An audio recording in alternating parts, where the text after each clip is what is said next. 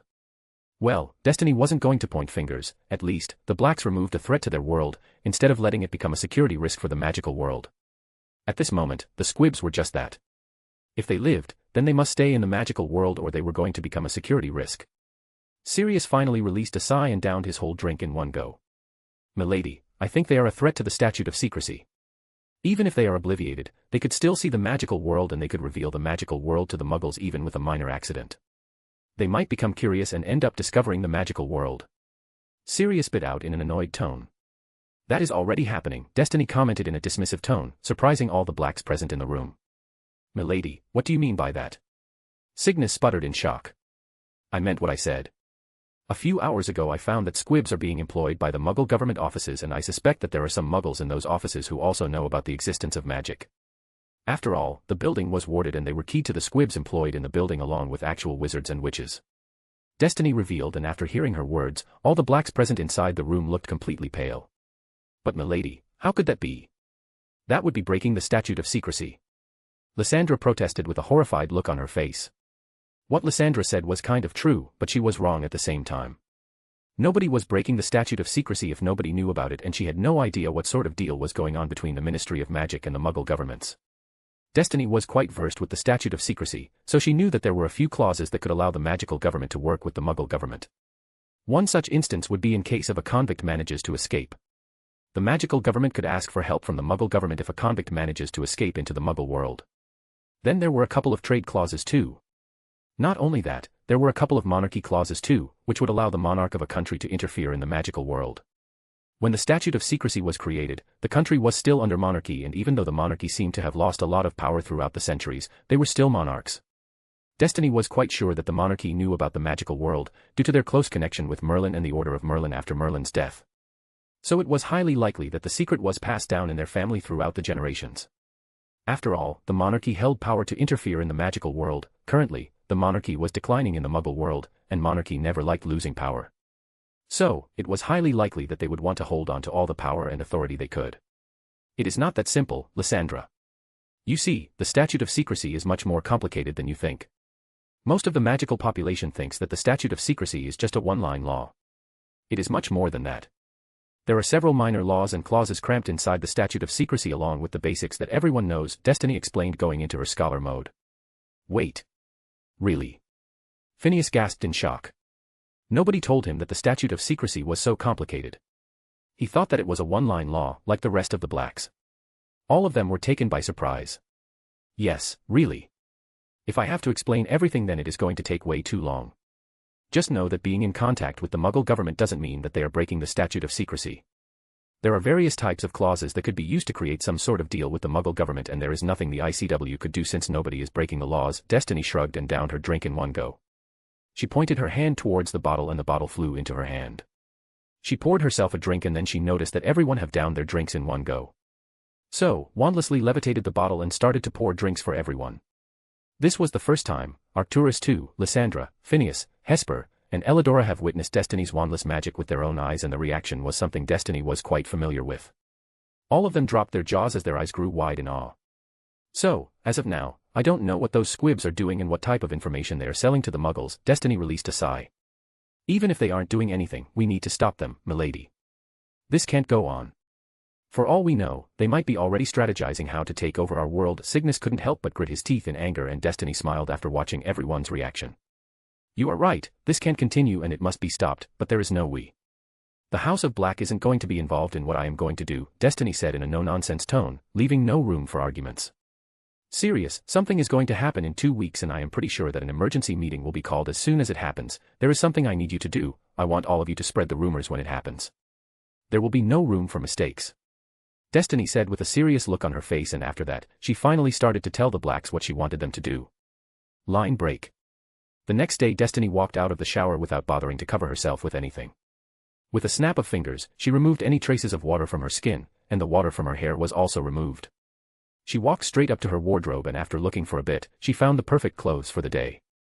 She wanted to have a relaxing day, as she had a daunting task coming up. She was already having a headache, just thinking about it. After getting dressed, Destiny flicked her finger and Neptune flew into her hand. Destiny stared at the katana in her hand with a saddened look. After getting her new wand, she haven't been using Neptune and she felt kind of bad for not using Neptune. Neptune gave her a feeling of harmony while her new wand gave her the feeling of power. The wand wasn't anywhere near powerful as Neptune, but she preferred using the wand due to sheer convenience and she also liked the feeling of power. The feeling of power she got from the wand wasn't anywhere close to the feeling of power she felt from the wand of Destiny. The Elder Wand was something completely different, even Neptune couldn't compare with the power of the Elder Wand. According to the legends, the wand was unbeatable and even though Destiny didn't believe that it was unbeatable, she believed the Elder Wand is the strongest wand in existence. That is why Destiny wanted Gellert to have it, he needed it more than her. Unfortunately, it seemed that Gellert had his own plans. Destiny couldn't help but shake her head at the memory. For now, there was nothing Destiny could do and why Gellert decided to remain in the prison was simply beyond her. He obviously had his own plans, but Destiny was kind of disappointed. He could have told her what he was doing, and she would have helped him, but she couldn't complain much as Gellert had asked her to spread their influence in magical Britain as Gellert wasn't planning to visit Britain anytime soon. Destiny jabbed her hand toward the table, and her wand holster placed on the table flew towards her and the holster snapped around her arm. Destiny nodded her head in satisfaction. Without wasting any more time, she left the room. Destiny was planning to spend some time outside the house. She was planning to polish Neptune while relaxing at the beach and it was still quite early in the morning, so wasn't going to have to worry about the heat. From last night, Destiny had decided to resume her magic training as she had taken care of almost everything and according to the ancient tome, she was going to need at least a year to finish the process. The wizard who had written the book had taken a year to finish the process and according to him, he was the second fastest in their kingdom. The prince of their kingdom was the fastest, who took only 11 months to finish the process.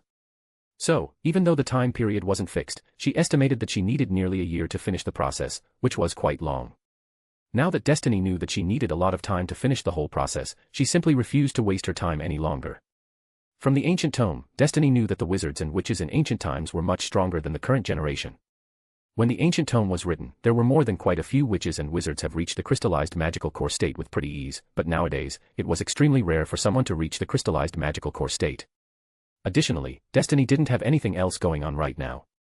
Yes, she was planning to kill Torquil Travers, but that has to wait. Quentin Moore and his team were already keeping an eye on the Foreign Office and they have already started to work on the tunnel. Putting all the muggles under the Imperius curse wasn't a big deal. So, everything was going smoothly for now. She couldn't make a move before having all the information at hand, and gathering all the information was going to take at least a week. Destiny finally arrived outside the house and then she slowly plopped down on the sand. After that, Destiny slowly pulled Neptune out of its sheath. It has been some time since she had looked at the beautiful blade. Destiny placed the sheath beside her on the sand, while she placed the flat side of the katana on her lap. She wandlessly conjured a piece of cloth in her hand. After waiting for a few seconds, Destiny started to polish Neptune with the piece of cloth in her hand. Since Neptune is magical katana, it didn't need any maintenance, but Destiny still liked taking care of Neptune from time to time. Previously, she had done it more frequently, but after getting her new wand, she kind of forgot about it. She scolded herself for forgetting about Neptune. Destiny softly smiled as she continued to polish the blade. Destiny sensed someone coming from behind, and she wasn't surprised that Cassiopeia was up so early. "Good morning," Cassiopeia greeted Destiny with a smile on her face. This was the first time Cassiopeia saw Destiny polishing her katana, so Cassiopeia decided to watch Destiny closely. So, she sat down beside Destiny on the sand. "Is that a legit blade?" Cassiopeia questioned as she wanted to know if the blade could be used to cut or stab someone. "Good morning, Cassie." Destiny greeted back Cassiopeia with a smile on her face and then she leaned toward Cassiopeia so that she could capture the green-eyed witch's lips. After a small kiss, both of them parted away and Destiny turned back towards the katana in her lap. And yes, this katana does have a blade. Since this is a magical katana, it won't lose its sharpness. Destiny continued to polish the blade without looking up. "Do you even know how to use that?" Cassiopeia questioned in a teasing tone and Destiny couldn't help but chuckle after hearing Cassiopeia's question. "If you are asking me if I know how to sword art or not, then the answer is no, but I do know how to use this as a focus and I am quite good at it too." Destiny sniffed as she raised her nose towards the sky with a mock-haughty look on her face and Cassiopeia released an amused snort. "You know, you could have easily dominated the dueling arena with how strong, fast, and powerful you are." Cassiopeia trailed off with a thoughtful look on her face. "Thanks for the compliment, but you already know that I can't do that." Being heiress Grindelwald and all, Destiny giggled softly and Cassiopeia simply hummed. Maybe in some other life, I suppose, Destiny mused as she glanced towards Cassiopeia before returning to what she had been doing. By the way, Cassie, don't you have any friends? I don't want to be rude or anything, I am simply curious. All of a Destiny asked, making Cassiopeia frown. When Destiny noticed the frown from the corner of her eyes, she decided to clear the misunderstanding because just like she said, she was kind of curious as Cassiopeia never talked about friends. I do have friends and you will get to meet them today. I was in Slytherin, it is a house where even friends seek opportunities to get one over you so that they could gain an upper hand during any future deals between the families. Cassiopeia explained and Destiny gave the green-eyed witch a look of pity. It must have been quite bothersome, Destiny commented dryly with a look of pity in her eyes, but moments later, she couldn't hold back any longer and started to laugh. Cassiopeia gave Destiny a dirty look before she huffed and looked away. After a minute, Destiny finally calmed down. What about your friends? Do you have any? Cassiopeia asked curiously and Destiny simply shook her head after a bit of thinking. My lieutenants are my friends, but aside from them, you are the only one whom I can call my friend, Destiny released a sigh. I never had a childhood where I could make friends without any worries, don't get me wrong, I am not complaining. In fact, I am really happy with the way my childhood turned out and I couldn't have asked for more. Destiny answered with a soft smile on her face, and Cassiopeia happily returned the smile. I see. Anyways, join me after you are done with your katana. Cassiopeia slowly stood up, and then she dusted off her dress to remove the sand from her beautiful posterior. I would have to give some more pointers for the ball before breakfast, Cassiopeia said in an amused tone as she made her way inside the house. Fuck you. Cassiopeia heard Destiny scream from the outside and she clearly noticed the annoyance in Destiny's voice. Cassiopeia would have loved to accept Destiny's offer, but now was not the right time and she was sure that she had killed Destiny's mood.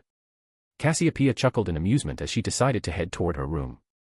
She decided to take a shower before starting with Destiny's dance lessons. Line break.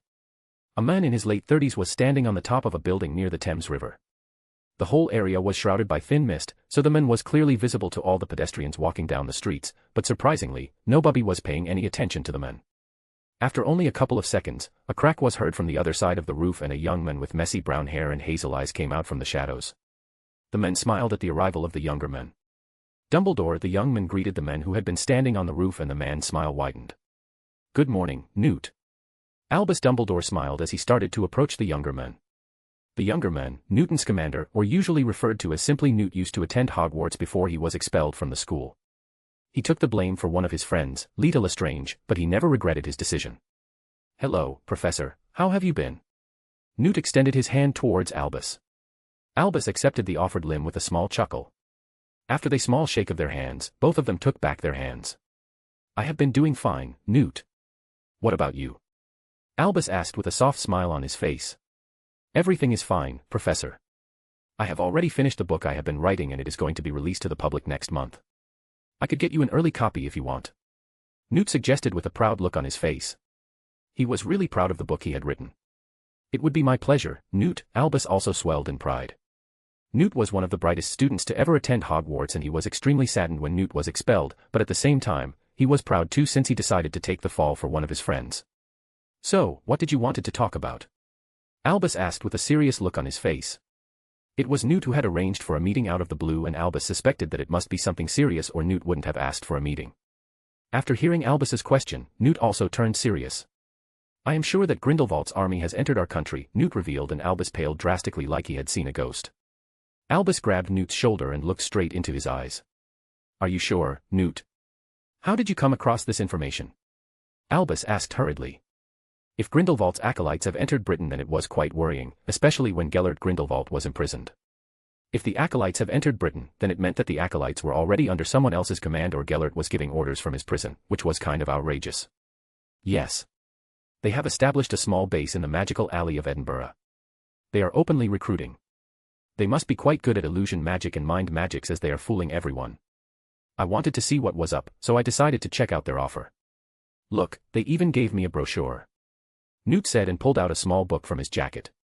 You won't be able to prove anything after reading it, but you will clearly understand the message they're trying to send, Newt added with a small smile, but he wasn't smiling because he was happy, he was smiling because he had a habit of smiling even at weird times. Albus accepted the brochure with a bewildered look on his face.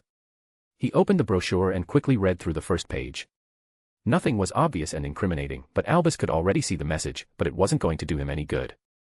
He would be unable to prove anything with just the brochure. After all, the acolytes were using the front of a magical law firm. There is no way that the Aurors would tangle with lawyers, especially when he couldn't prove that they were acolytes. Did they recognize you? Albus asked with a hint of worry in his voice, and Newt simply shrugged with an unsure look on his face. I gave the credit to the American Aurors, so I don't think that my name was mentioned anywhere, Newt guessed with a sly smile, and Albus couldn't help but chuckle at the comment. Have you told anyone else besides me? Albus asked in a desperate tone. Newt immediately shook his head. Albus nodded his head. Good. Good. Tell your brother about this tomorrow. I will be sending someone as a spy, Albus revealed, and Newt paled in horror. Are you out of your mind, Dumbledore? You are planning to send someone to join them? Newt gasped in horror, and Albus chuckled humorlessly. I don't like it any more than you do, Newt, but sometimes, we need to make hard choices. I need someone who could spy on their movements, or we will be at a huge disadvantage when they finally start making their moves. At least, Grindelwald is still in prison, or I wouldn't have made this decision. Albus shook his head with a solemn smile on his face. Fine. I don't like it, but I understand where you are coming from. Just tell them to be careful whoever you are sending, Newt waved his hand dismissively. Then, I will be leaving first. Goodbye, Dumbledore. Newt bid his farewell with a grin and disapparated from the roof with a wide smile on his face. After Newt was gone, Albus looked down at the brochure in his hand, and a deep frown appeared on his face. Gellert. Are you still controlling your army, or did someone else already take over your army? Albus questioned inside his mind, even though he knew that nobody was going to answer him. Albus shook his head in sadness and disappointment. Why did it have to turn out like this? Once again, Albus questioned himself, but he knew that he wasn't going to receive an answer. After a couple of seconds, Albus also disapparated with a soft crack. After some time, Albus finally arrived in his office. He gently placed the brochure at the table. He took off his coat and placed it on the stand, and then he removed his hat and placed it on the cloth stand too. Albus rubbed his face due to frustration. Once again he was about to involve someone else in the war and ask them to put their lives at risk. Yes, at this moment there was no war, but Albus didn't have any delusions. He knew that war started years ago when Gellert landed the first blow by killing Desislav Krum. Albus released a frustrated sigh and pulled out his wand with a small gesture of his hand. Expecto Patronum. Albus decided to summon the said person via Patronus message. Line break. Minerva McGonagall made her way towards the head of the Transfiguration office. It was Albus's office. Some time ago, a Patronus message from Albus arrived at the quarters. For whatever reason, Albus had decided to summon to the summon. It must be something important, or else he wouldn't have called her. After all, he knew that she had to prepare for her classes. Minerva arrived in front of the man's office and knocked at the door. Come in, Minerva. Minerva heard Albus's voice from inside. Minerva unlocked the door and entered the office. Good morning, Minerva. Forgive me for summoning you at a bad time, as I know that you were probably preparing for your classes, but it is something really important, Dumbledore said as he gestured towards the seat. It is no problem, Albus. What is it you wanted to talk about? Minerva smiled brightly as she sat down. Albus picked up a brochure from the desk and handed it over to Minerva. Minerva frowned as she accepted the brochure. Have a read, Minerva. You will understand what I am trying to say, Albus insisted. Minerva gave the man a questioning look, but she opened the brochure without any complaints. As soon as she started to read, a frown appeared on her face, and as she continued, the frown on her face continued to deepen. It took Minerva nearly half an hour to finish the book. What is the meaning of this, Albus? Minerva asked, looking completely outraged. She couldn't believe that these bigots have started to recruit so openly, and she also wanted to know if Grindelwald's army had already started to make a move on their own or not. It is just like you read, Minerva. Grindelwald's acolytes have already entered the country, and now they have started to recruit too. Albus shook his head in disappointment. So, they are making moves on their own? Minerva questioned, and Albus shook his head with an unsure look on his face. That is something I don't know, Minerva. Albus shook his head. This is what I wanted your help with. Albus finally revealed what he wanted from her, and Minerva's eyes grew wide in surprise. She was going to be honest. She wasn't expecting this when she walked through the door. Are you being serious, Albus? Minerva asked in a serious tone, and after getting a nod from Albus, Minerva decided to continue with her questions. I am not complaining, Albus, but what about my classes, and are you sure that you want me to infiltrate their ranks? Minerva couldn't help but question. You don't have to worry about your classes. I will take them over when you are gone, and I am sure that they wouldn't ask you to leave your job. Albus answered with a smile, and then his smile turned solemn. There is nobody else I could ask. You have worked for DMLE and you have received quite a bit of training. You will be perfect for the job, but I am not going to pressure you. If you don't want to do it, then I will understand, Albus said, and Minerva simply released a defeated sigh. I never said that I am not going to do it, Albus. I simply wanted to know if you are sure about it or not. Minerva commented with a smile on her face. Minerva, there is no need to hurry. This is going to be very risky. You need to be extremely careful during the mission, there will be no room for mistakes, Minerva. Albus decided to remind Minerva of the risks. If she got caught, then there would be nothing he could do to save Minerva.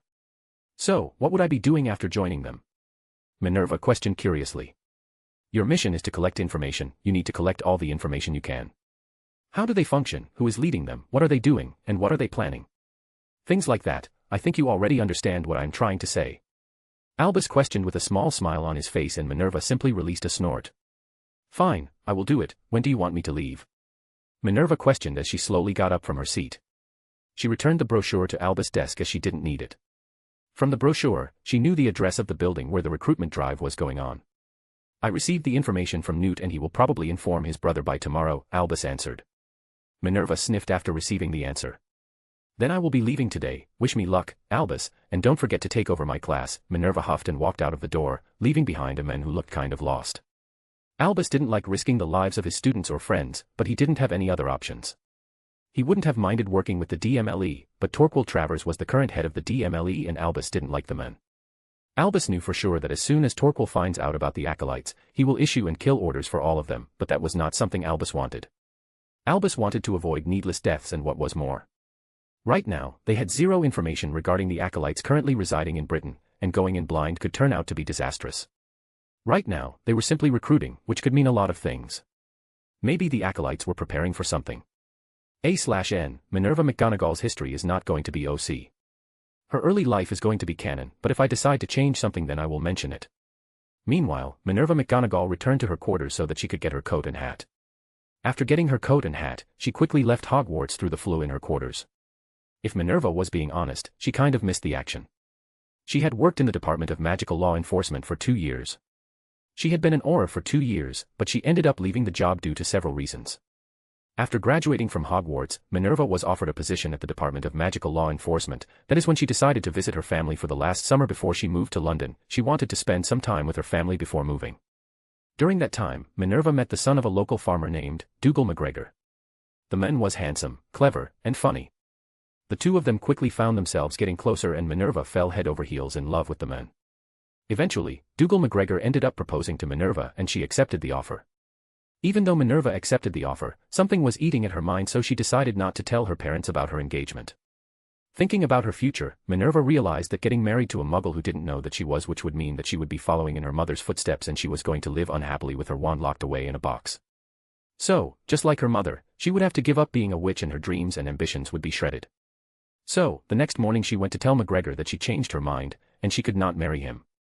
She desperately wanted to give the man a reason, but she was completely aware that if she did that then she would be breaking the statute of secrecy, and as a future employee of the DMLE, it was her job to uphold the law. She couldn't break the law, especially when she was giving up on the men she loved for the said job. So, she was unable to give the man any good reason for her change of heart, leaving the men devastated. She left for London 3 days later, and the next few months were the most difficult months of her life. Due to her emotional trauma related to the job, she was unable to enjoy her time in London and her workplace even after spending 2 years at the DMLE. Not only she started to hate her job, but she also had to deal with the anti-Muggle bias of her co-workers.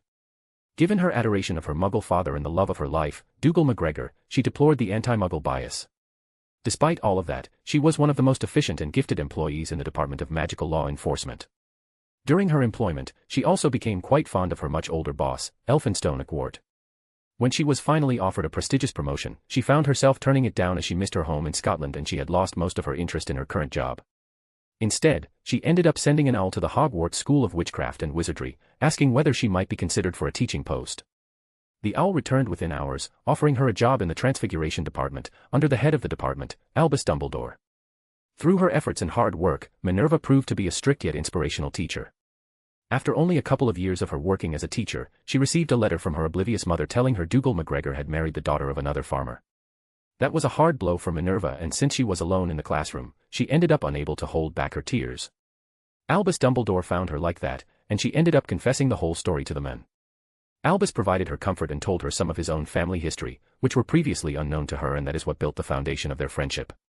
Minerva McGonagall, who gave up her job at the DMLE due to the anti-Muggle bias in that department, was about to join a group who were hell-bent on subjugating the Muggles. Minerva couldn't help but snort at the irony of the whole situation.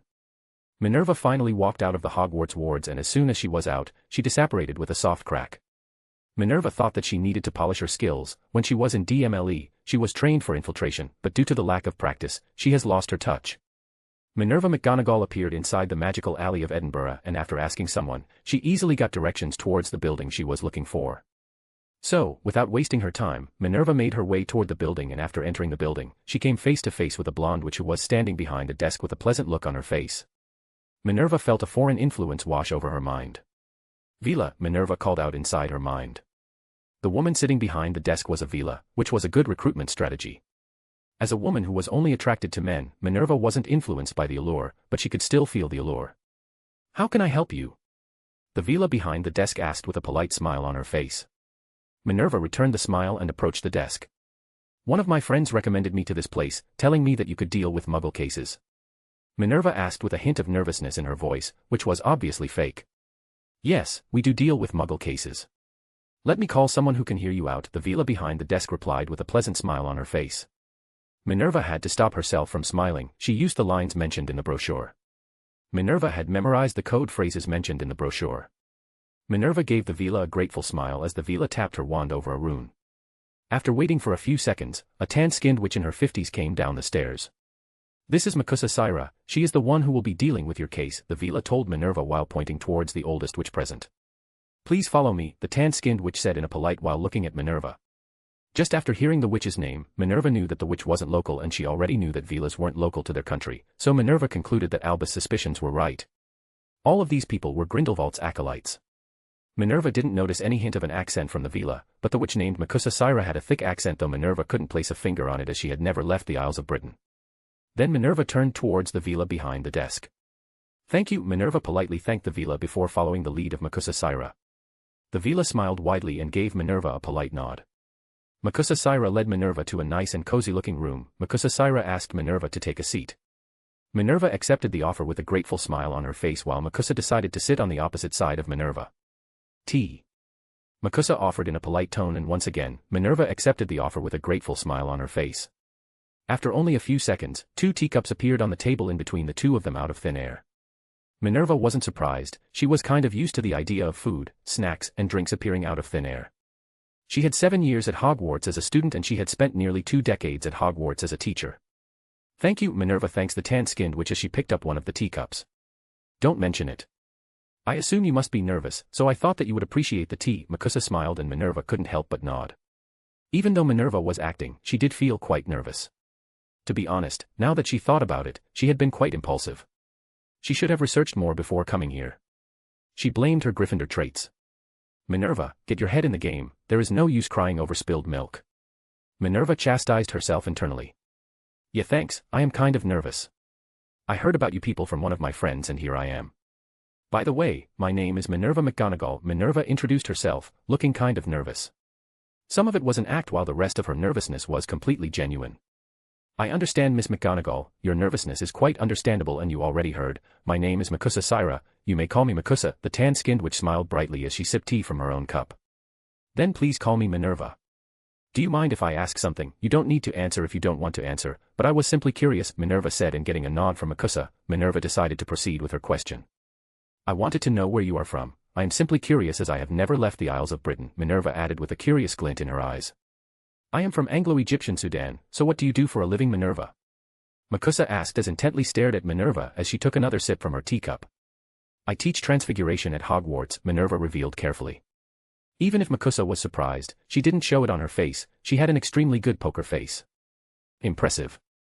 I have met only a few witches who could make a living for themselves," Makusa complimented the woman with a smile. "I need to be careful about her, she is quite close to Dumbledore. If I remember correctly, then the man is the current head of the Transfiguration Department," Makusa contemplated internally. "So, what is your story, Minerva? Forgive me if I come out as someone rude, but you are not from pureblood family, right?" Makusa questioned with a confused look on her face. "I am a half-blood to be exact. My mother is a witch from the Ross family, it is a small pureblood family from Scotland, and my father is a Muggle," Minerva explained. Minerva knew that this part was going to be the most important part of her act. She needed to make her act believe, and she had to lie through her teeth about her family and her life. If she messed up her story, then she was going to be obliviated and then tossed out of the building on her arse, if she was lucky, or if was unlucky, then she would be killed or tortured. Minerva could have lied about her profession and her family, but that would have been a mistake. There was a chance that the acolytes might verify her story and see if she lied about anything, then she would end up in deep shit. Ah. I have heard about the Ross family. Makusa nodded her head in understanding. To be honest, Minerva was quite surprised that Makusa knew about the Ross family. Even calling the Ross family a minor pureblood family was quite a stretch. There was a chance that Makusa was lying through her teeth, but from Makusa's looks, she didn't seem to be lying. Albert and Laurel Ross, they are your maternal grandparents, right? Makusa asked, and Minerva couldn't help but nod her head with a dumb look on her face. Just like she suspected, Makusa wasn't lying, she did know about the Ross family. Minerva was shocked because not many knew the names of her grandparents. They might be purebloods, but the Ross was an extremely minor pureblood house. Even her colleagues in the DMLE had never heard about the Ross family, especially when most of the purebloods knew about all the pureblood houses. The Ross family might be extremely minor, but they were quite old. I see. You said your father is a muggle, right? Makusa asked, and getting a nod from Minerva, Makusa decided to continue with her question. Then why did you decide to join us? I am quite curious. Makusa asked with a small smile, and she crossed her legs as she intently stared at Minerva.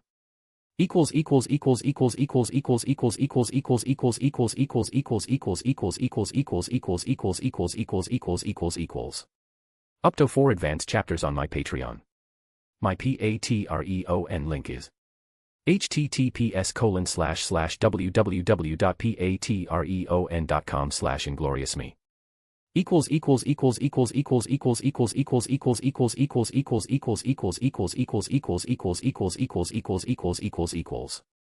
71 12 words in this chapter. My Discord server, https://discord.gg/vq6rpaqvys. Chapter 31, The Spy, 2. Minerva was already hating herself for what she was about to do. Makusa wanted to hear her story. Minerva understood what was happening. The older witch wanted to know why Minerva was trying to join their cause.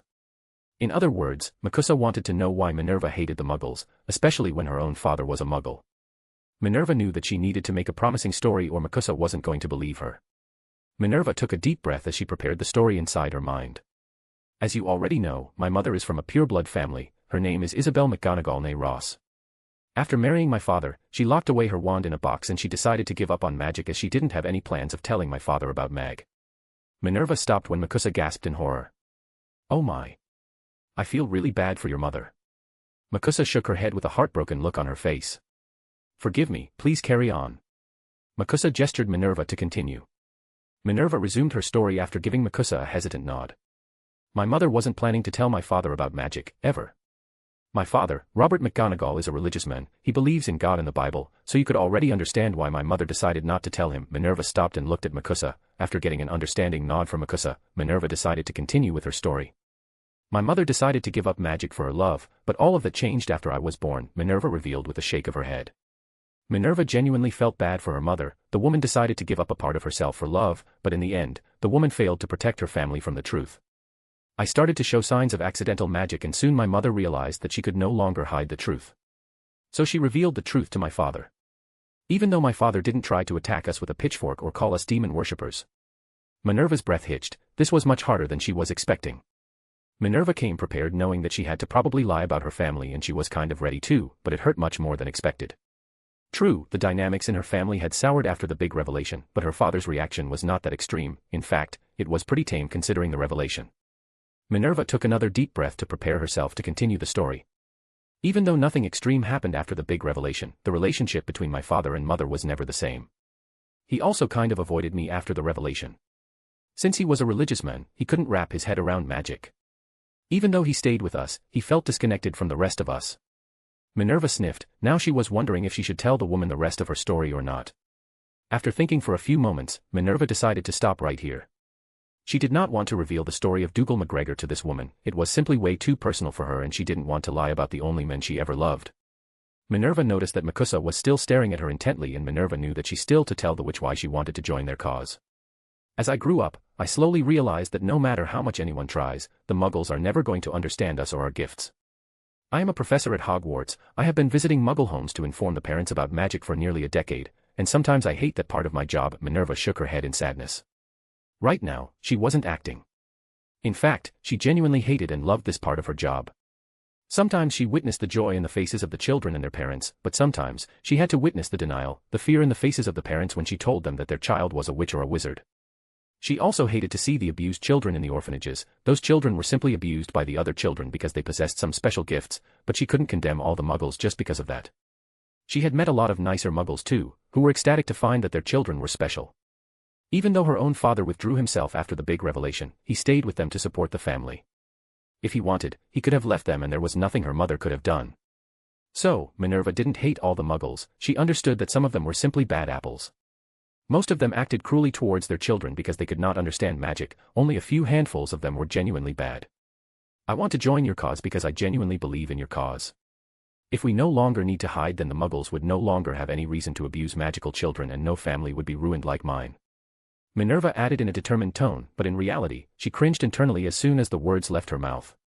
She hated herself for saying all that, but she knew that it had to be said. Albus, you are going to owe me big time when I am finally done. Minerva vowed internally.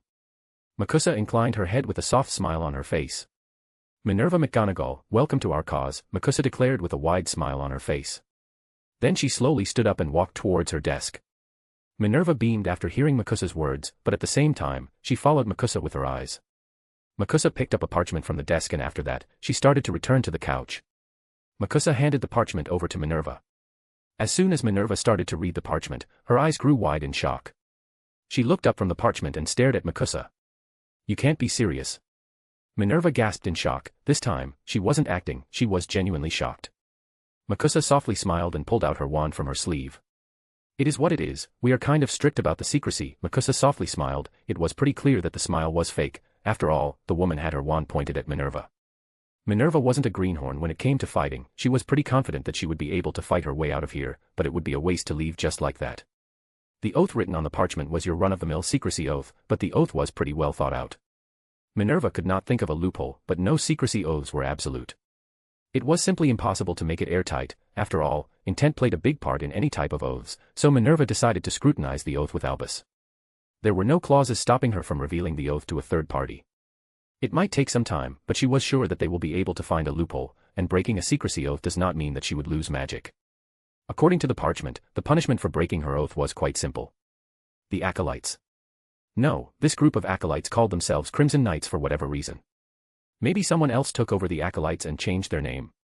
Minerva guessed, but it was no use as she would not receive an answer.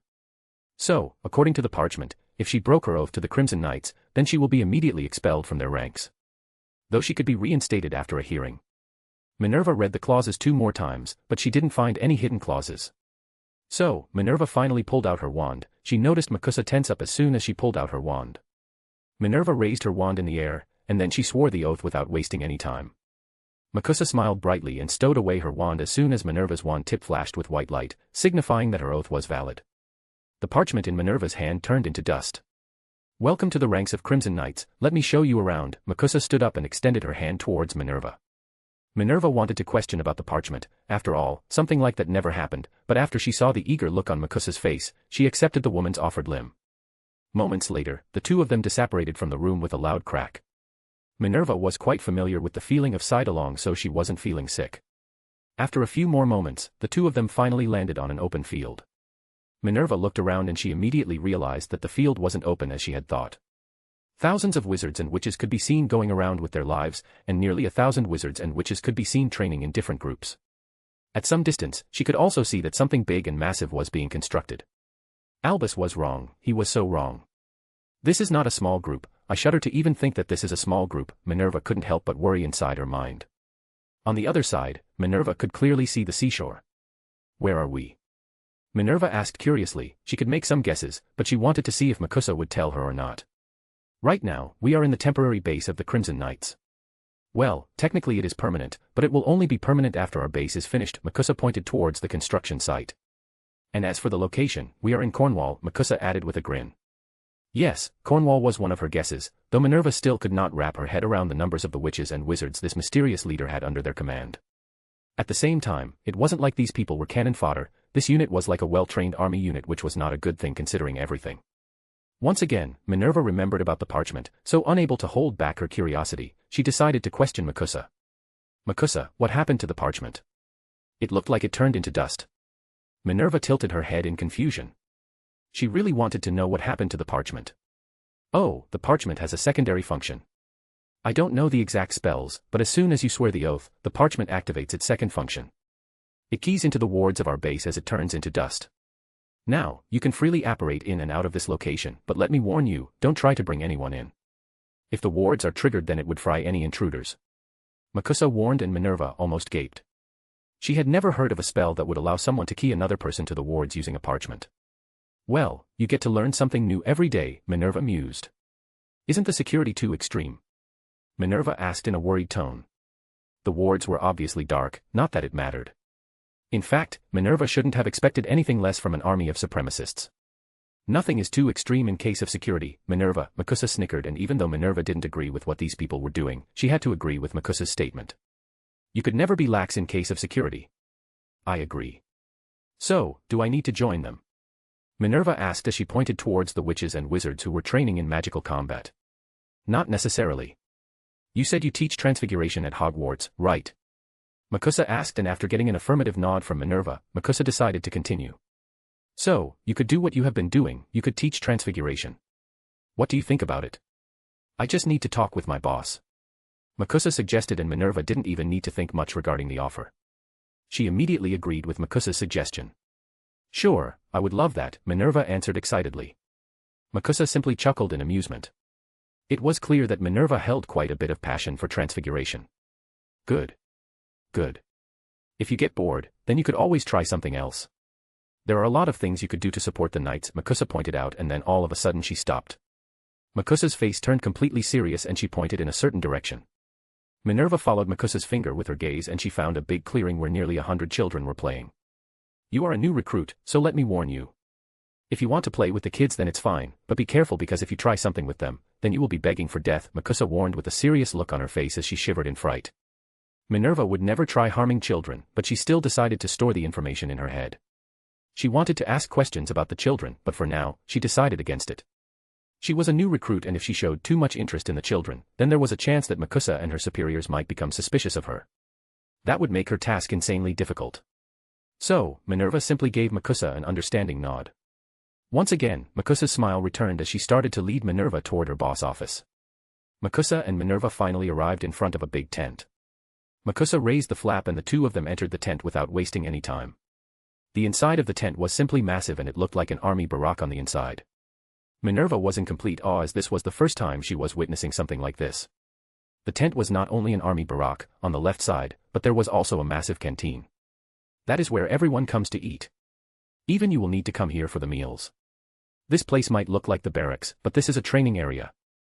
You will understand when you see the others training, Makusa explained when she noticed the curious look on Minerva's face. The duo finally arrived in front of a small shack-like building, but it looked nothing like a shack. Makusa raised her hand and knocked on the door. Enter, a wizard answered from the inside. Makusa opened the door with a click and Minerva simply entered the room or whatever it was after Makusa. Minerva found a wizard who was probably in his 30s sitting behind a desk. Sir, this is Minerva McGonagall. She is a new recruit, but she might turn out to be an important member of the Knights, Makusa introduced Minerva with a thin smile on her face. She was no longer sporting her usual big and happy smile. I will be the judge of that, the man behind the desk said in a clipped tone as he stood from his seat. Then his gaze focused on Minerva and for the first time, Minerva felt fear after arriving here. The man was strong. Not Albus Dumbledore level strong, but he was definitely stronger than her, and not to mention dangerous. Minerva had worked in DMLE for 2 years, she had learned to see the signs. Mrs. McGonagall, Mrs. Syra here thinks that you might turn out to be an important member of our group. I don't know enough about you to make any judgment, so tell me about yourself, the man said as he walked to the front of the desk and then he decided to lean on his desk as he intently stared at Minerva. It is Miss. Minerva corrected, and the man slightly inclined his head as an apology. My apologies, the man apologized. Minerva took a deep breath as she prepared the words inside her mind. As you already know, my name is Minerva McGonagall, and currently, I teach Transfiguration at Hogwarts. I have been teaching at Hogwarts since 1909. Makusa asked me if I would like to continue teaching and I simply accepted her offer.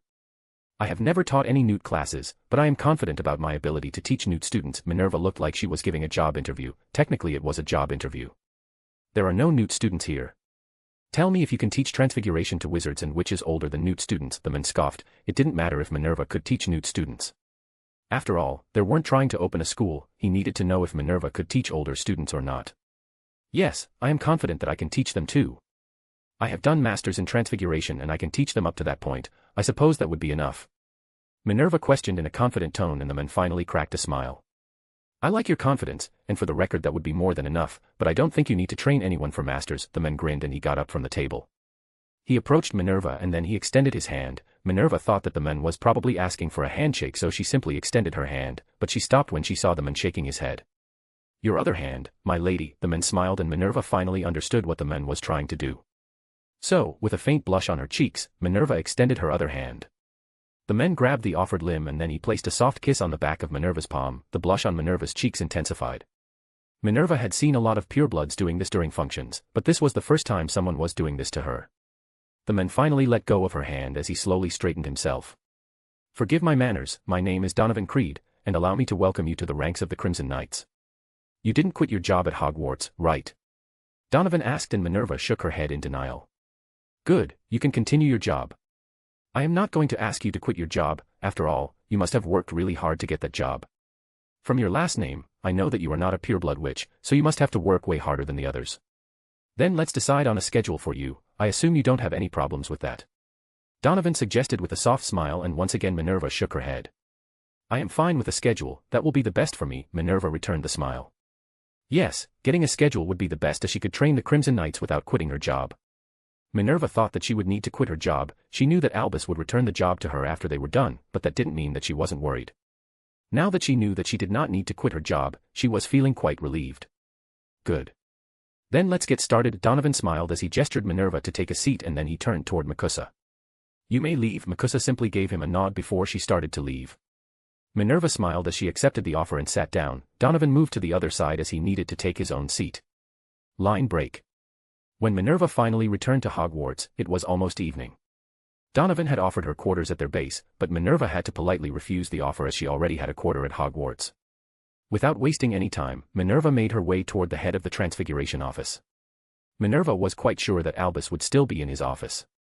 Minerva knocked on the door as she arrived in front of the office. Enter. Minerva heard Albus from the inside. Minerva entered the office only to find that Albus was grading some papers just like she expected him to. Albus' face lightened up as soon as he saw Minerva. Minerva, have a seat. Do you want some tea? Albus offered with a smile on his face, but he was unable to hide the worry in his voice. His voice slightly quivered at the end. Minerva didn't miss it, and on the inside, Minerva was glad that Albus was worried for her.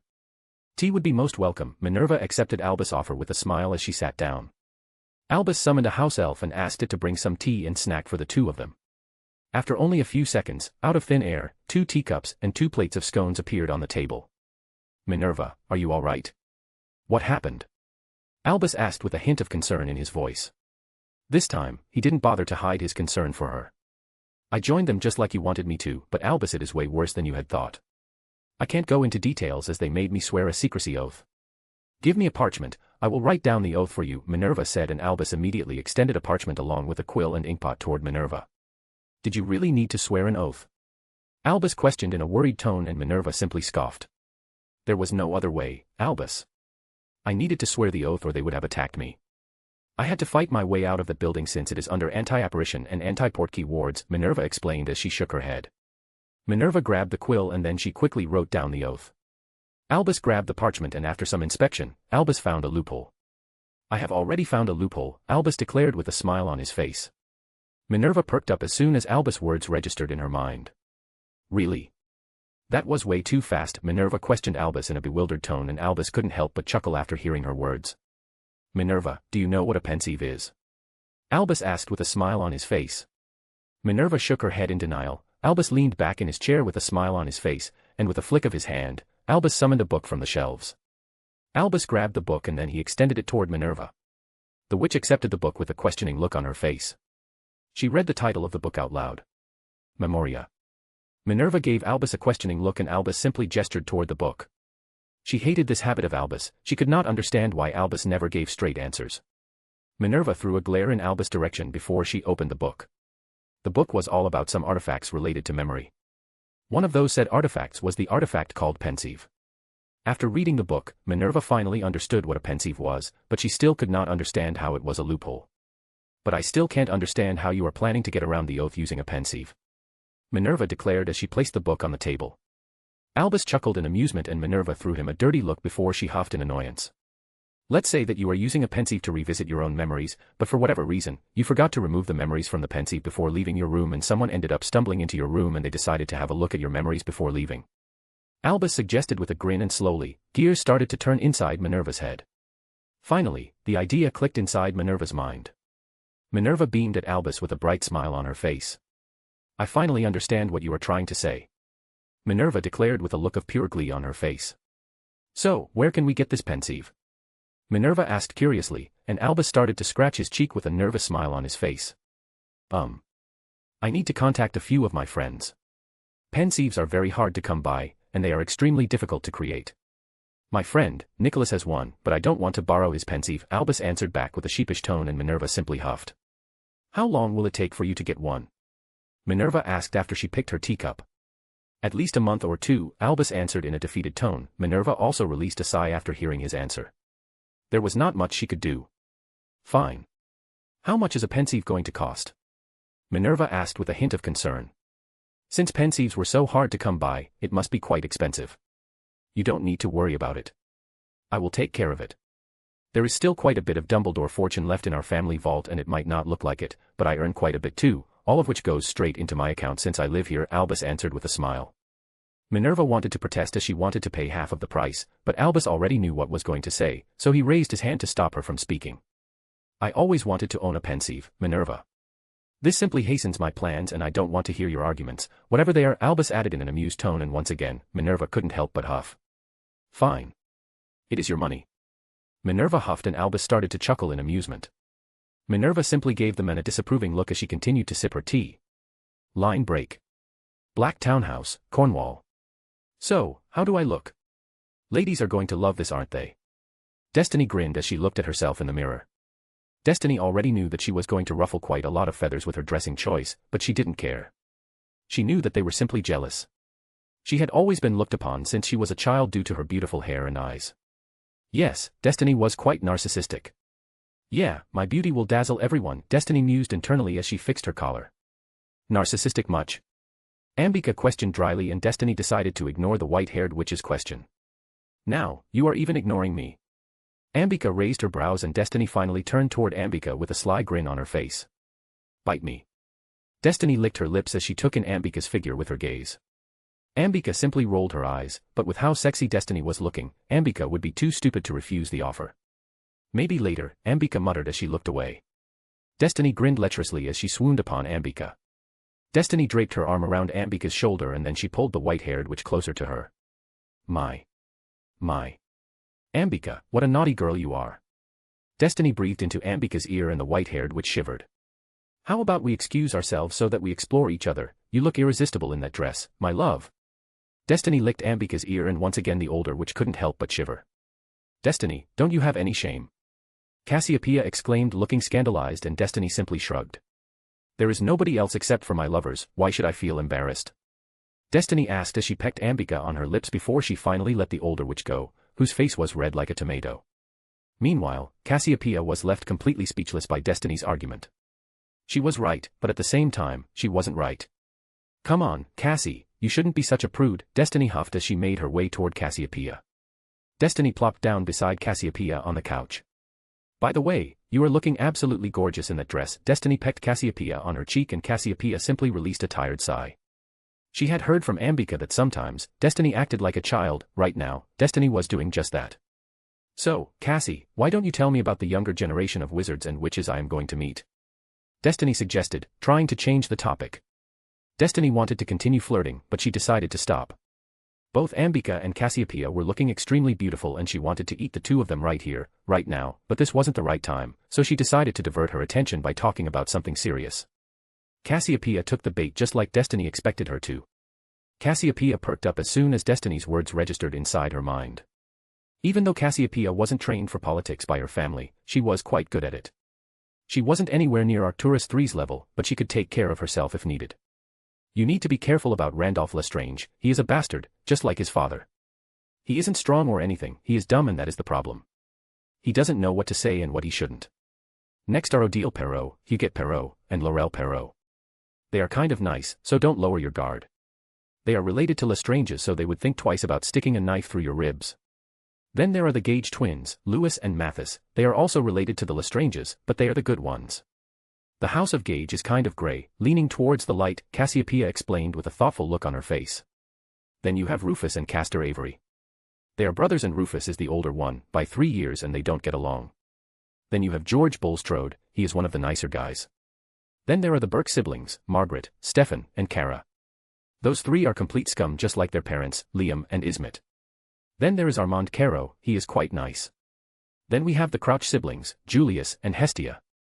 You can mingle with them, but don't get too close, they will sell you out if it is good for their family. They are a grey family leaning towards the dark, Cassiopeia continued to explain. After that, we have Nika Folly, she is a right bitch, but she is quite good too. If you can get into her good books, then she is the best older sister you can have. Then we have Marcus Rosier, he is a spoiled brat and he acts like that too. It would be better if you kept your distance from him. Destiny immediately thought about Vinda Rosier. She had met the woman once, but the woman seemed to be quite nice and she was a bit of a fanatic too. Destiny was brought out of her internal musings as Cassiopeia continued to speak. Runsford Flint is a bit touched in his head, but besides that, he is also a good guy, Cassiopeia said with a bit of fond smile on her face. Destiny was as sure that there was a story, but Destiny decided that she would ask later. Destiny wasn't jealous or anything as she knew that Cassiopeia played for the other team. Then there is Zaven Greengrass. The Greengrass family is painfully neutral and they would stay like that. There is a chance that they will sympathize with your cause, but they will never join you. Cassiopeia shook her head with a glint of disappointment in her eyes. Then you Gremond Yaxley and Karina Yaxley, they are twins and they are kind of into each other even after the Gaunt set up an example for all of us. Cassiopeia looked kind of green. They are the shame of the Yaxley family, but it won't matter as long as the 2 of them don't start producing heirs between them. As long as their intimacy remains childless, most of the people would look past their familial bond, Cassiopeia explained with a complicated look on her face, and Destiny couldn't help but chuckle. We don't have any Malfoys, Rowells, Knotts, Parkinsons, or Selwyns in my generation, Cassiopeia said with a small smile. The ones I mentioned are just from the Sacred 28 who are going to be in the ball. I skipped some of the families, you don't need to worry about them as they are not going to be invited to the ball, Cassiopeia added with a sigh. What about the normal purebloods? Destiny asked curiously. Surely there are going to be normal pureblood families invited to the ball. Yes, I was going to tell you about them, but you decided to interrupt me, Cassiopeia threw a mild glare at Destiny before she released a huff. There is Jugson Blishwick from the House of Blishwick, he is 1 year older than me and he also wants to become an enchanter. The last I heard of him, he was doing a master's in runes. Then there are heirs of the Crabbe and Goyle family, I never got along with them, but you should remember that they are the dogs of Malfoys. They are kind of servant houses for the House of Malfoy, Cassiopeia sneered at the end. The houses of Gamp, Max, Tremblay, Gibbon, Higgs, Lowe, Montague, Parides, and Wilkes do not have anyone in our generation, Cassiopeia explained. There is Deegan Prince, he is 1 year younger than me and he is quite a prodigy when it comes to spell crafting. Then there is Melania Macmillan, cousin Arcturus is smitten with the girl. He thinks that everybody is oblivious, but he is extremely wrong, Cassiopeia added with a grin. So, there is a chance that Arcturus might get betrothed to this girl named Melania. Destiny questioned curiously and Cassiopeia nodded her head with a slight hum. Lord Black wouldn't mind such an agreement since she is from the House of Macmillan, they are not a part of the Sacred 28, but they are still a respected family. I think the only reason Lord Black is yet to draw the contract is because Arcturus is a damn coward. Cassiopeia sniffed with a haughty look on her face. Maybe he will learn his mistake when Lord Macmillan draws a contract for Melania with someone else. Cassiopeia huffed in indignation. I suppose you like this Melania girl? Destiny asked and Cassiopeia's eyes grew wide in surprise. Cassiopeia immediately decided to clear the misunderstanding. No. It is not like that. I like her, but I don't like her like that. She is quite a nice girl, but she is not my type, to be honest, Cassiopeia said hurriedly while shaking her head. Someone is acting way too defensive, Ambika wondered aloud in a mocking tone while staring outside the window. Cassiopeia couldn't help but scowl after hearing Ambika's words. As I said, I don't like her like that. I simply don't want to create any type of misunderstanding between myself and Destiny, Cassiopeia retorted with a scowl and Destiny giggled after she saw their interaction. Mama, you don't need to worry to Cassiopeia. I don't care if you had flings when you were at school, as long as you are faithful to me I don't care, Destiny cooed in an amused tone. Cassiopeia glared at Destiny. It is not like that. Cassiopeia screamed, looking completely embarrassed. After witnessing Cassiopeia's reaction, both Destiny and Ambika burst out laughing and Cassiopeia's face started to burn in shame. After a few seconds, Cassiopeia huffed with a grumpy look on her face and turned away. I am not talking to the two of you. Cassiopeia added grumpily before she released another huff. Both Ambika and Destiny ignored Cassiopeia and continued to laugh, while Cassiopeia started to fume. After a couple of minutes, the two of them finally calmed down. Are the two of you done?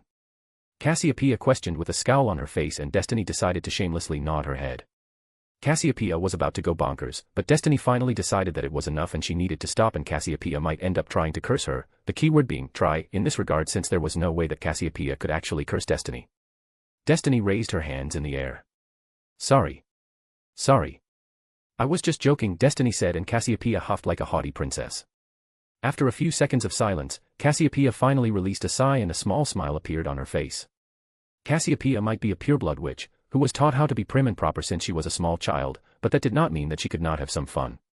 True, Destiny and Ambika were teasing her and she could have done without their teasing, but on the inside, she was glad.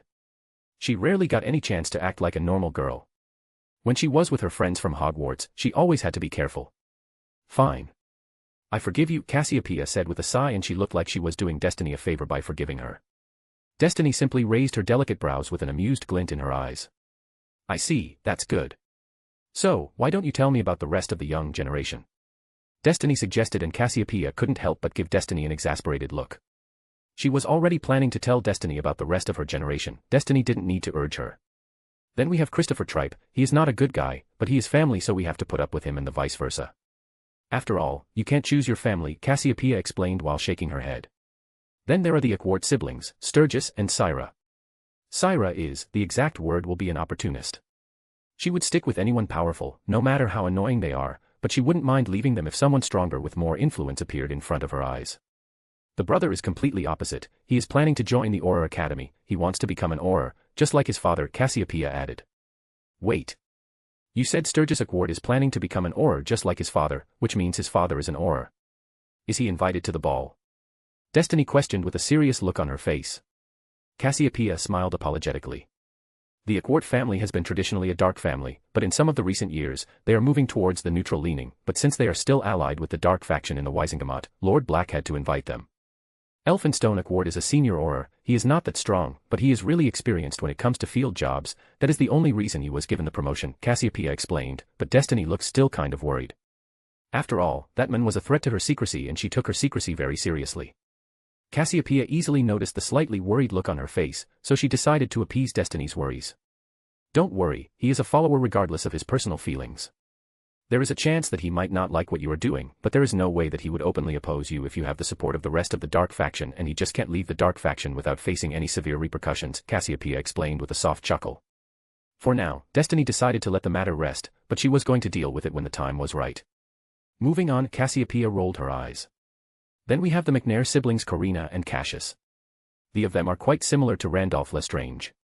They don't know what to say and when to shut up. Cassiopeia looked slightly revolted as she spoke about them.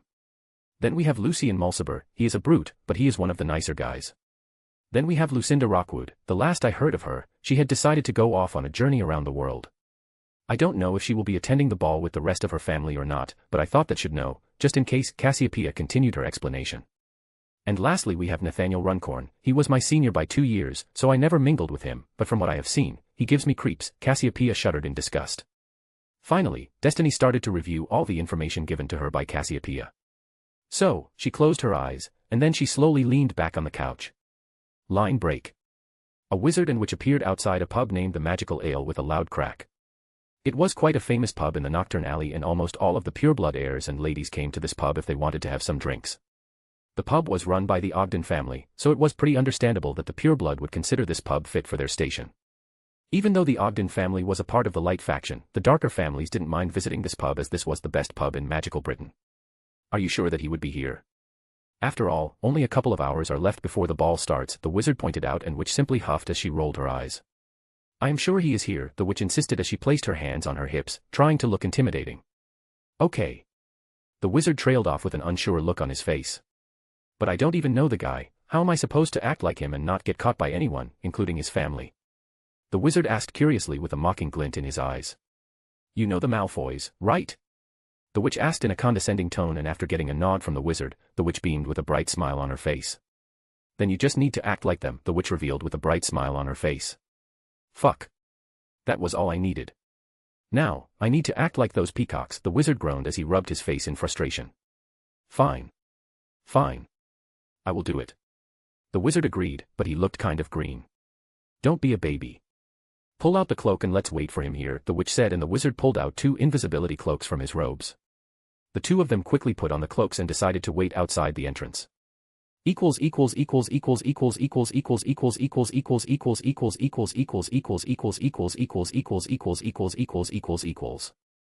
to 4 advanced chapters on my Patreon. My Patreon link is https://www.patreon.com/ingloriousme. ==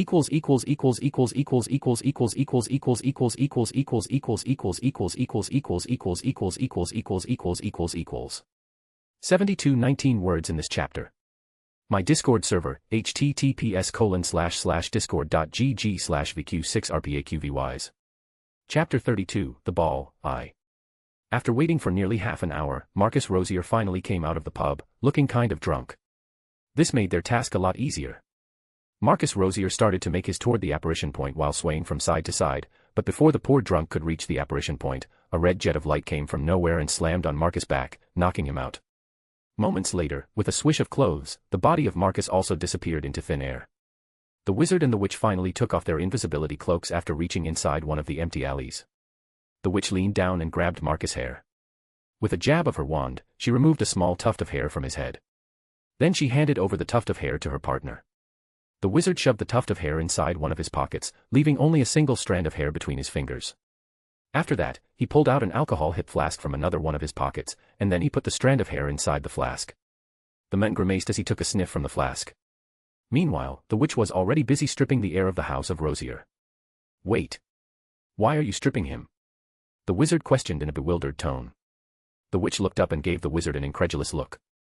For one thing, your robes aren't fit for attending a ball, the witch pointed out with a huff. The wizard looked down at his robes and he had to agree that she was right. Secondly, there is a chance that his father might have seen his robes, so we can't take that risk, the witch pointed out in a condescending tone, and once again, the wizard couldn't help but agree with the witch. Just for the record, I am not doing this for personal pleasure. The witch griped with an annoyed look on her face. After that, she decided to resume what she had been doing. The wizard decided to keep his mouth shut, not wanting to irate the girl more than she already was. After a minute, the witch was finally done. So, the wizard quickly took on his robes and started to put on the robes of Marcus Rosier, but he didn't forget to use the cleaning charms. He simply refused to put them on before using them. I am done. By the way, how do I look? The wizard questioned the witch, who scrutinized her eyes so that she could correctly inspect the wizard. I am not going to lie, you look really good in those robes, the witch answered as a smile formed on her face. The wizard nodded his head in satisfaction. That's good. The wizard grinned and the witch couldn't help but roll her eyes. Now that you are ready, take his blood and heir ring, the witch added hurriedly. The witch leaned down beside Marcus Rosier, and then he made a small cut on his finger. The wizard pulled out a small talisman from his own robes, which were neatly folded on the ground. The wizard smeared the blood over the talisman and moments later, the talisman flashed brightly. The talisman had a string attached to it, so the wizard put it around his neck. Without wasting any more time, the wizard took off Marcus' heir ring and put it on his own finger. The talisman was something the ingenious and brilliant minds in their group had created with the intention of infiltration missions. The talisman allowed them to fool the charms placed on an heir ring for nearly 7 hours. The safe bet was 6 hours, but you could use it for 7 hours if push came to shove. The talisman needed the blood of the original owner of the heir ring to work, and it was only a one-time use artifact. The talisman would break after it reached its time limit, and if someone was still wearing the heir ring when that happened, then the results weren't going to be anything pleasant.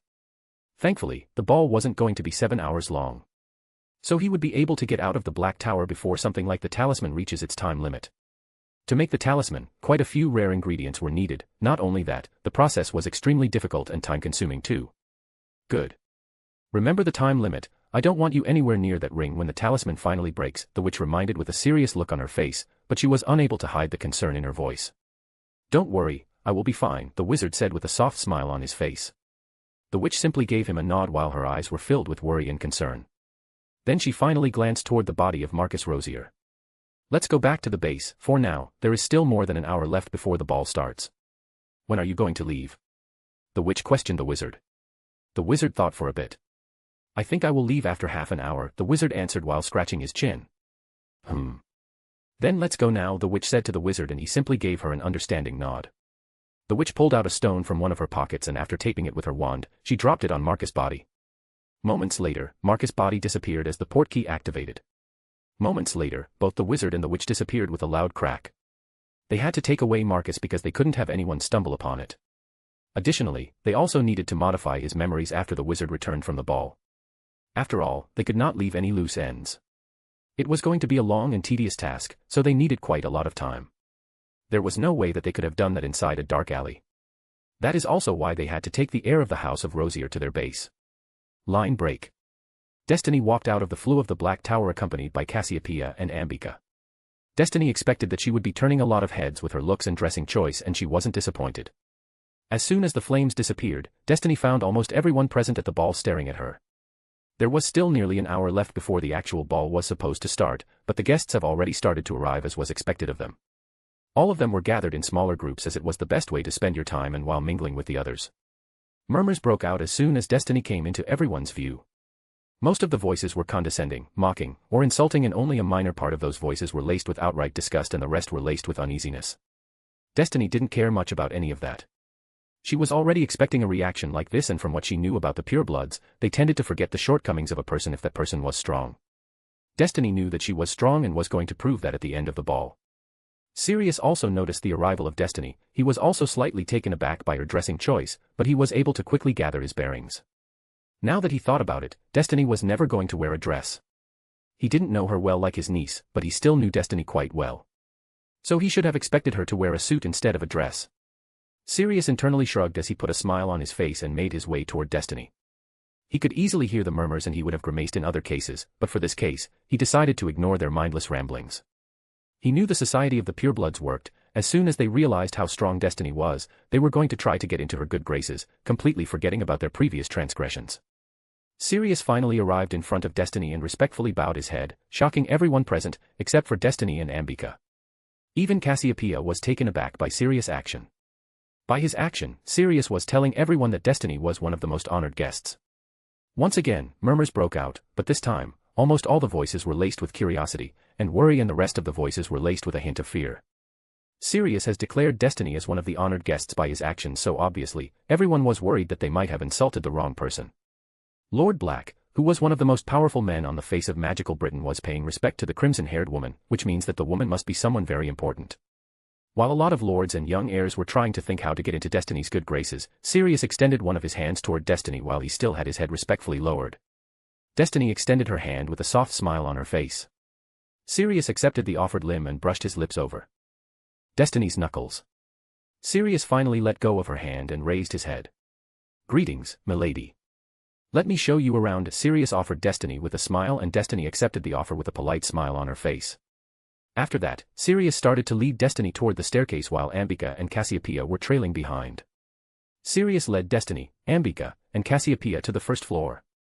There was a large balcony on the first floor from where you could easily keep an eye on everyone on the ground floor, and that is where the most important guests were going to mingle. Sirius stopped as he slowly turned toward Cassiopeia. "Cassiopeia, why don't you go and check how the preparations are going?" Sirius suggested Cassiopeia while giving her a meaningful look. Cassiopeia wasn't dumb, she understood what Lord Black was trying to tell her. Destiny also understood what Sirius wanted, so she turned toward Ambika. "Ambika, why don't you accompany Cassie, she will show you around." Destiny suggested, and Ambika would have rolled her eyes at the roundabout approach, but she wasn't alone with Destiny. So, Ambika gave her an understanding nod before she excused herself along with Cassiopeia. "You wanted to talk?" Destiny questioned Sirius, and the man simply gave her a nod of his head. Without wasting any more time, he led her toward the railing so that he could freely talk with her while keeping an eye on the ground floor. "That was a nice touch. I honestly didn't expect you to greet me like that," Destiny pointed out as she arrived in front of the railings with Sirius. "I thought that it would be appropriate," Sirius said with a nod of his head. "Milady, would you like some wine?" Sirius offered, and Destiny simply gave him a nod as she accepted his offer. Sirius snapped his fingers and a house elf appeared beside them with a soft pop. The house elf was already carrying a silver with 2 glasses of wine on top of it. Destiny grabbed one of the glasses while Sirius grabbed the other one. As soon as they were done, the house elf disappeared with a pop after respectfully bowing his head. "Did you hire additional house elves just for the ball?" Destiny questioned Sirius, and the men simply smirked. She had been quite frequent to the Black Tower and this was the first time she saw this particular house elf.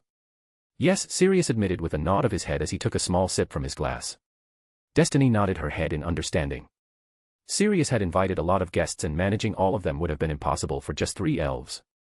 Are you sure that they won't be snooping anywhere they shouldn't be? Destiny asked as she raised one of her delicate brows. Sirius immediately shook his head in denial. I have already taken care of that, milady, Sirius revealed, and when he noticed the askance look on Destiny's face, he decided to explain. Milady, even though they are working here, neither they are bonded to me, nor they are keyed to the wards. I have only lowered the wards in a few specific rooms, like this ballroom, the kitchen, the toilets, and the halls. They can move around all these rooms freely, but if any of them tries to enter where the wards aren't lowered, then they are in for a nasty surprise. Sirius grinned viciously and Destiny hummed in understanding. Only, the house elves bonded to me could cross the wards without getting harmed, but I will be still alerted by the wards if they aren't keyed to them, Sirius added and Destiny nodded her head in understanding. Destiny knew that there were a lot of wards that could stop a house elf popping, but all of them were quite nasty. That is good. By the way, aren't you worried that you ruined your image by paying me respect in front of everyone? Destiny questioned as she stared toward the ground floor. A lot of wizards and witches were staring at her. Destiny took another sip from her glass as she glanced toward Sirius from the corner of her eyes. Sirius nodded his head in agreement. Yes, that would have been a problem, but you already know that most of them would be bowing their head in front of you by the end of the night, Sirius scoffed with a grin, and Destiny simply inclined her head in agreement. That's true. We kind of got distracted. So, what did you want to talk about? Destiny questioned curiously. She didn't forget that Sirius wanted to talk with him privately. Ah, yes. There are a few of my friends I pitched in the idea of our cause and they are ready to listen and they also seem to be quite eager to join, Sirius said and Destiny cocked her head sideways in interest. Due to the magical contract, Destiny was sure that Sirius wasn't able to explain everything in detail, but she was still impressed with Sirius. Destiny knew that she was hampering her recruitment by adding all of these secrecy oaths and contracts, but she knew that those were quite necessary. Her secrecy was more important than increasing their numbers. That's good. Why don't you introduce me to them? Destiny asked as she looked around the ground floor and that is when a certain someone caught her eyes, but Destiny didn't show any reaction outwardly. After that, she slowly and casually turned around to look at Sirius. Before Sirius could say anything, Destiny decided to speak again. Just around the left side of the bar, there is a group of 7. Don't stare in that direction, and don't make it obvious. There is a boy in a black tuxedo with a blue velvety undershirt. Who is he? Destiny questioned with a smile on her face, but Sirius couldn't help but notice the clipped tone. Sirius would have frowned if Destiny hadn't warned him. Sirius glanced in the direction pointed by Destiny and he immediately realized who she was asking about and Sirius couldn't help but release a sigh. That is Marcus Rosier, what did he do? Sirius asked in a tired tone. He was quite familiar with the boy's reputation, the boy was a lustful beast. He would have compared the boy with his brother Phineas, but the boy was way worse than his brother. At least his brother was a womanizer and Marcus Rosier was a lustful beast. There was a huge difference between the two. If his brother was like Marcus, then Sirius would have killed him with his own hands. Ah. Cassiopeia told me that he is a rich spoiled brat, Destiny pointed out with a grin as she turned back toward the railing. Indeed. Sirius sighed. I would have preferred if he wasn't here, but the House of Rosier is not only a part of the Dark Faction, they are also a part of the Sacred 28. There was no way I could have skipped their family, Sirius shook his head with a disappointed look on his face. Destiny hummed as she twirled the wine glass in her hands. After a few moments, she gulped the rest of the contents of her glass. Milady, what is the problem if you don't mind me asking? Is there something he did? Sirius asked with a hint of worry in his voice. Yes, there is a problem, but I want to remain calm, don't do anything, keep acting like nothing has happened, Destiny said in a serious tone, but she didn't lose her smile. There were a lot of people who were still staring at her, she didn't want to give them the impression that she was talking about something important. She wanted to keep everyone thinking that she was talking about something casual. Though Sirius couldn't help but wonder what Destiny wanted to say. He was surprised by the sudden change in her tone, but he was quite good at diplomacy so the expressions on his face didn't change. That boy is not Marcus Rosier, he is an imposter, Destiny revealed with a smile on her face and Sirius had to use all of his willpower to stop himself from looking surprised and shocked. He wanted to glance toward the boy, but Destiny's previous order stopped him. Neither of them said anything for a couple of minutes. Sirius finally gathered his bearings. Milady, I don't mean any disrespect, but how did you discover that he is an imposter? Sirius questioned carefully, trying not to sound disrespectful and Destiny couldn't help but chuckle softly after she heard Sirius' question. Don't worry, Sirius. I am not going to punish you or anything for being curious and I can certainly understand how you are feeling. An imposter decided to enter your ancestral home without getting noticed. Not only that, the impostor is parading as the heir of one of the most prominent pureblood families. Destiny trailed off with a smile. Whoever he is, he has certainly insulted you, and you are unhappy over the fact that it was me who discovered him, instead of you. As the lord of the house, the security should have been your responsibility, but a rat has slipped through and you feel like you have been slapped. Did I miss anything? Destiny questioned with a smirk on her face. Sirius clenched his fists tightly, and that was the only outward reaction he showed. He didn't know if Destiny was mocking him or what, but he was in no position to refute. After all, Destiny was right about all the facts. So, after a few seconds of palpable silence, he reluctantly nodded his head. Destiny's expression softened and she snapped her fingers, and a house elf appeared with a silver tray with 2 wine glasses on top of it. Destiny returned her empty glass to the tray. "Elf, bring us some fire whiskey," Destiny said, and Sirius simply gave her a grateful look as he placed his own empty glass on the tray. He agreed with Destiny, he needed something hard. The elf respectfully bowed its head and popped away. Moments later, the elf returned with the same tray, but this time he had 2 fire whiskey glasses placed over the tray. They grabbed the glasses and the elf popped away after respectfully bowing his head. Destiny took a small sip from her glass. "Don't get me wrong, Sirius. I was not making fun of you. It was an honest mistake. You could have tightened the security, that way, you could have probably stopped the impostor from entering, but we can't say anything for sure. But if you have done that, the other lords would have thought that you are weak, and someone might have felt insulted too." Nobody could say for sure. Destiny shrugged her shoulders with a longing smile on her face, and Sirius paid rapt attention to everything she said.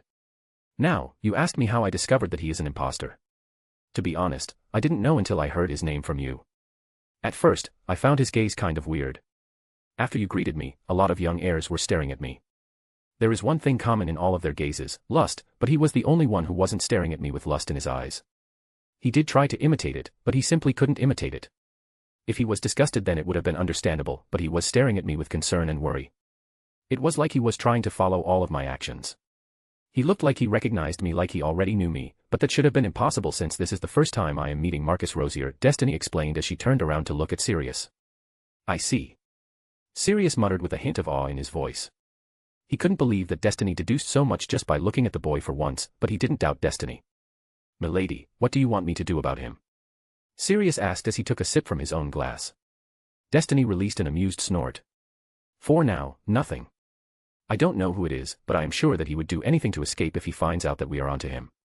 He might attack someone, or there is a chance that he might take someone as a hostage in desperation, and there is always the chance that someone might get injured as he is trying to run away," Destiny pointed out, and even though Sirius wasn't happy with it, he had to agree with Destiny. "For now, call your bonded house elves and tell them to keep an eye on him without getting noticed." We could use the house elves to capture him, but once again we don't know if he has any trump cards for such a case." Destiny shook her head in disappointment.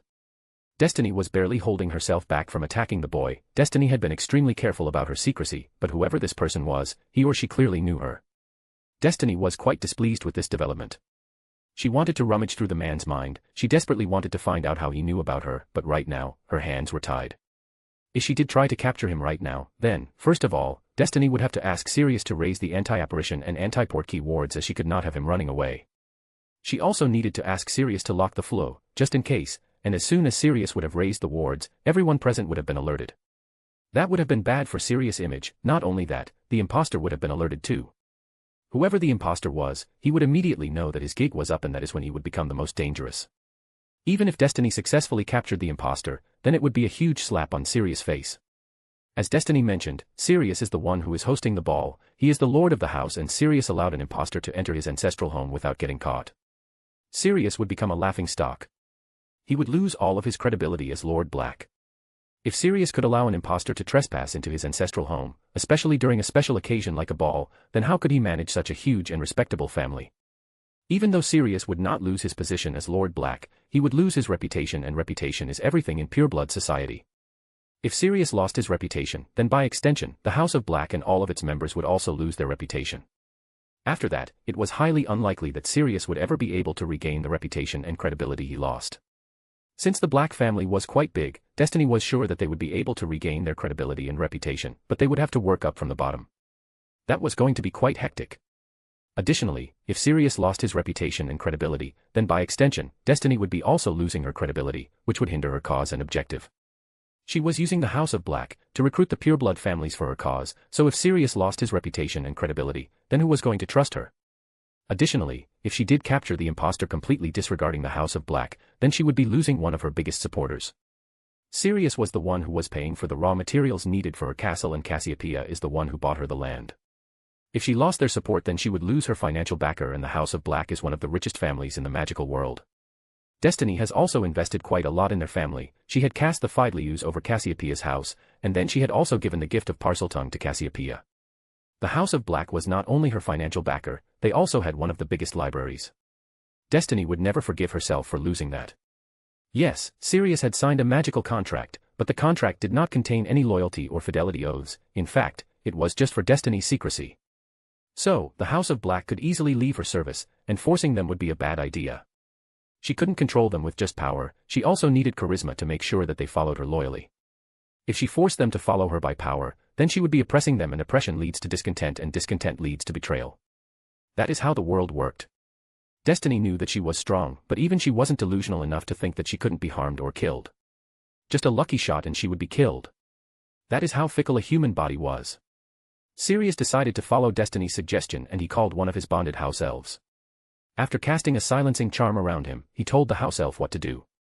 Meanwhile, Destiny was also keeping an eye on the boy, discreetly, and that is when Destiny noticed the heir ring on the boy's finger. Destiny internally gaped. How was something like that even possible?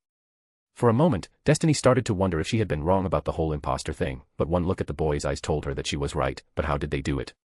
How were they able to wear the heir ring? It should have been impossible. Even though Destiny was still having doubts in her mind, she decided to keep an eye on the boy. Since Destiny wasn't planning to attack him, even if Destiny was wrong, nobody was going to be harmed if she kept an eye on him, and Sirius had also told the house elves to simply keep an eye on him. Nobody was going to get hurt by that, even if Destiny turned out to be wrong. Ah. Sirius, it seems that the stars of the night finally arrived. Destiny grinned as she pointed toward the floor. Sirius also turned toward the floor, only to find that the members of the newly established Bone family has finally arrived, along with his friend Claiborne and his wife, Dorothy. Ah, excuse me, milady. I need to go there and greet them. After all, they are the guest of honors. Sirius smiled as he summoned one house elf to return his unfinished drink. Yes, sure. Don't stop on my account, Destiny said with a smirk, and after giving Destiny a nod of his head, he walked away, making his way toward the stairs. When Sirius finally left, Destiny noticed Cassiopeia and Ambika approaching her from the other side of the balcony. Destiny wanted Sirius to introduce her to the friends he was talking about before they were sidetracked by Marcus Rosier. Even though Destiny wasn't happy with this development, there was not much she could do to change the past. After all, she didn't carry the time turner in her person. Ah, the guests of honors are finally here, Cassiopeia said with a click as finally arrived beside Destiny. Then she glanced toward the glass in Destiny's hands. You know, wine is better for occasions like this, Cassiopeia commented dryly, and Destiny simply smirked, and then she gulped down the rest of her drink in one go. I like strong things, Destiny grinned as she summoned a house elf to return the glass. I kind of feel out of the place. Ambika muttered as she looked around the ballroom. She was holding a glass of champagne in her hands. Me too, my dear. Me too. Destiny muttered her agreement. This was the first time she was attending a ball, and it didn't take her much time to realize that attending balls wasn't her thing. Though there was not much she could do even if she didn't like balls, she knew that she wanted to walk down the path she had been walking, and then she needed to get used to these kinds of things. Come on, Destiny, it is not that bad, Cassiopeia argued back, and Destiny practically rolled her eyes. Even though Ambika was the one who started the topic, she decided to ignore the stewing argument. Thankfully, both Cassiopeia and Destiny decided to drop the matter. Destiny, do yo. Cassiopeia began to say something, but she was cut off by Arcturus III's arrival. Good evening, milady, Arcturus greeted Destiny with a smile on his face.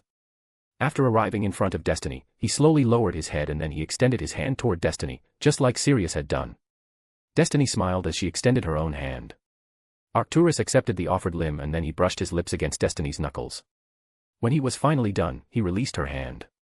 After that, Arcturus quickly straightened up as he slowly raised his head. After that, he greeted both Cassiopeia and Ambika.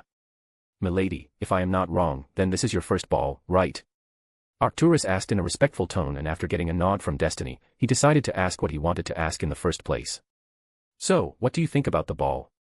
Arcturus questioned with a smile, and Destiny simply released a tired sigh. I realize that this is not my thing, if I am being honest. Destiny trailed off, and Arcturus nodded his head in understanding. Even though he had been attending balls since he was a child, sometimes he found them quite bothersome. On more than a few occasions, Sirius had to mingle with people he didn't like with a smile on his face. I see. Well, what can you do? Balls are a part of pureblood society. Arcturus shrugged with a "what can you do" look on his face. Destiny couldn't help but chuckle at his words. "Cousin Arcturus, it seems the Macmillans have finally arrived," Cassiopeia said in an amused tone, and Arcturus immediately perked up as soon as Cassiopeia's words registered in his mind. "Indeed," Arcturus muttered as he glanced toward the flue, and Cassiopeia wasn't making fun of him. The Macmillans were really here, and Melania was also there along with the rest of her family. Destiny noticed the look in Arcturus' eyes and she couldn't help but grin. "If you want, I can ask Sirius to draw a betrothal contract for you. I think he would agree with your choice," Destiny said, and Arcturus started to sputter incoherently. This is the first time Arcturus was acting like this, and Destiny, Cassiopeia, and Ambika were pretty amused by it. After a few seconds, Arcturus was finally able to regain his bearings. "Betrothal? With whom?" Arcturus questioned, looking slightly nervous. He was trying to hide it, but he was clearly nervous. Additionally, he also glanced toward Melania, who was also stealing glances of Arcturus from time to time. "With Melania, of course. It is clear that the two of you like her, but you might come to regret it if you wait for too long," Destiny pointed out, and Arcturus didn't know what to say, so he simply glanced toward Melania, and after a few moments, he turned back to look at Destiny. "I don't know if she likes me," Arcturus said, looking kind of downcast, and as soon as the words left his mouth, Destiny, Cassiopeia, and Ambika released a snort. "You are fucking stupid.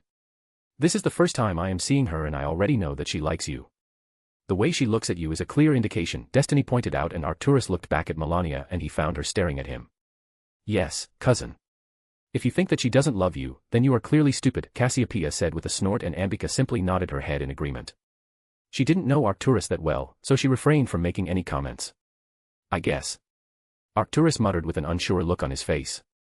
Destiny realized that Sirius might have trained Arcturus in politics, but he forgot to teach him how to court a woman or how to understand their signals. "Though I don't know if father would agree with it or not." Arcturus shook his head. "Let me deal with that. Why don't you introduce me to her?"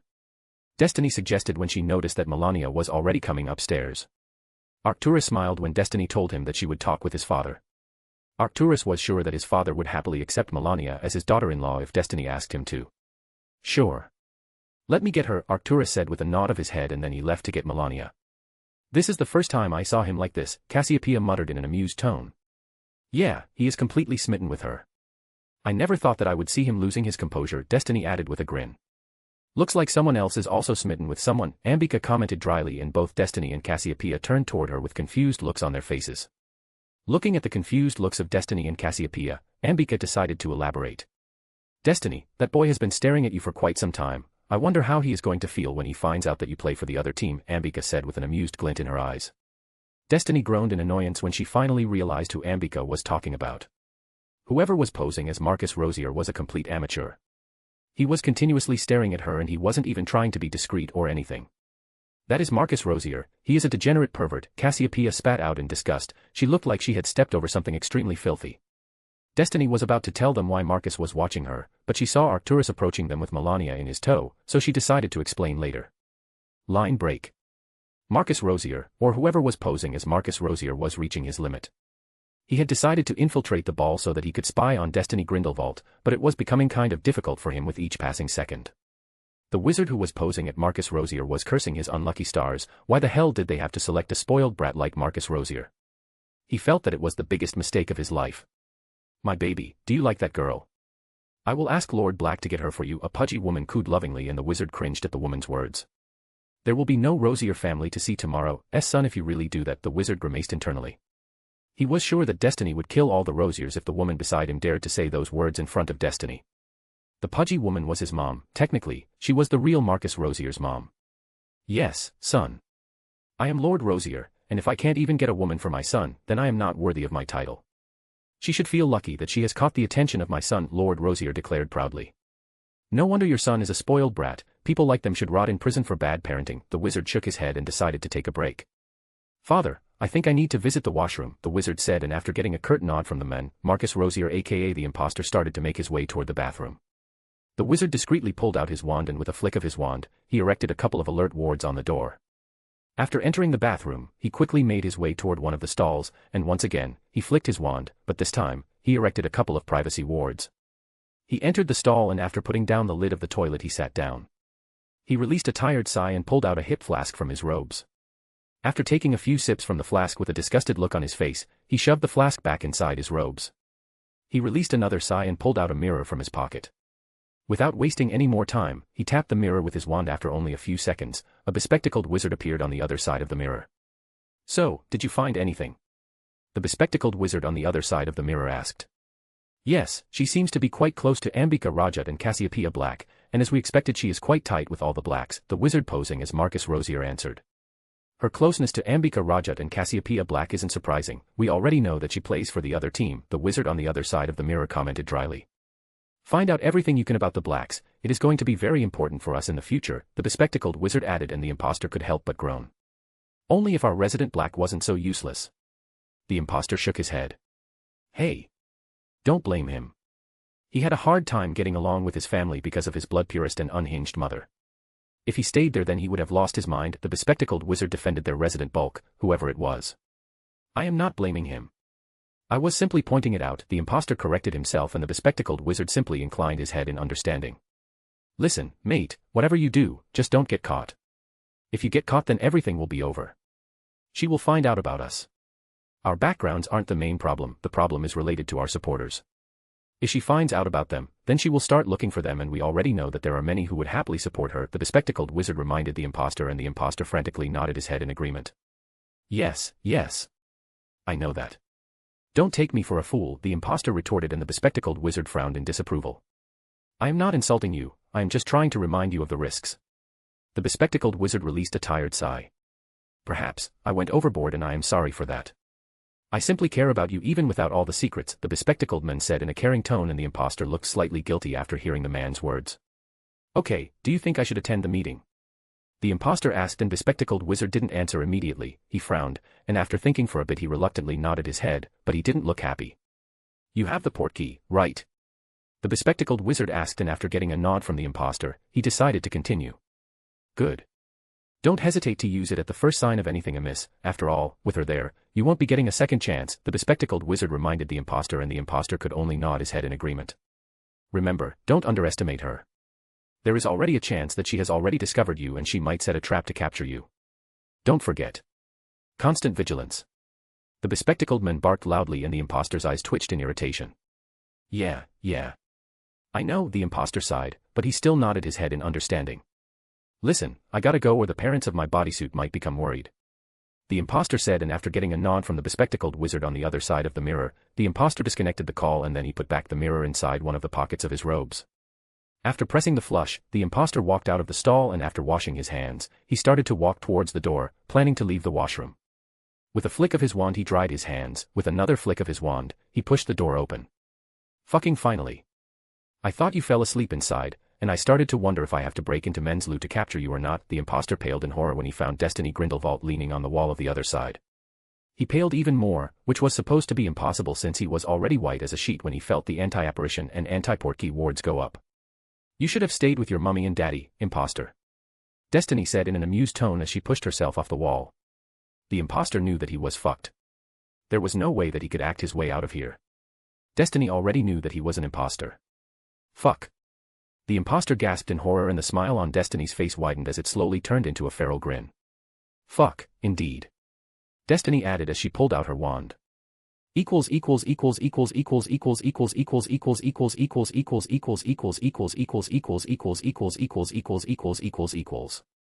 Up to 4 advanced chapters on my Patreon.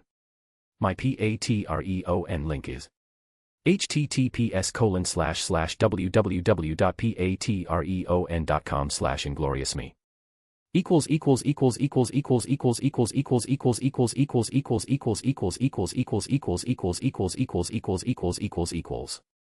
7186 words in this chapter.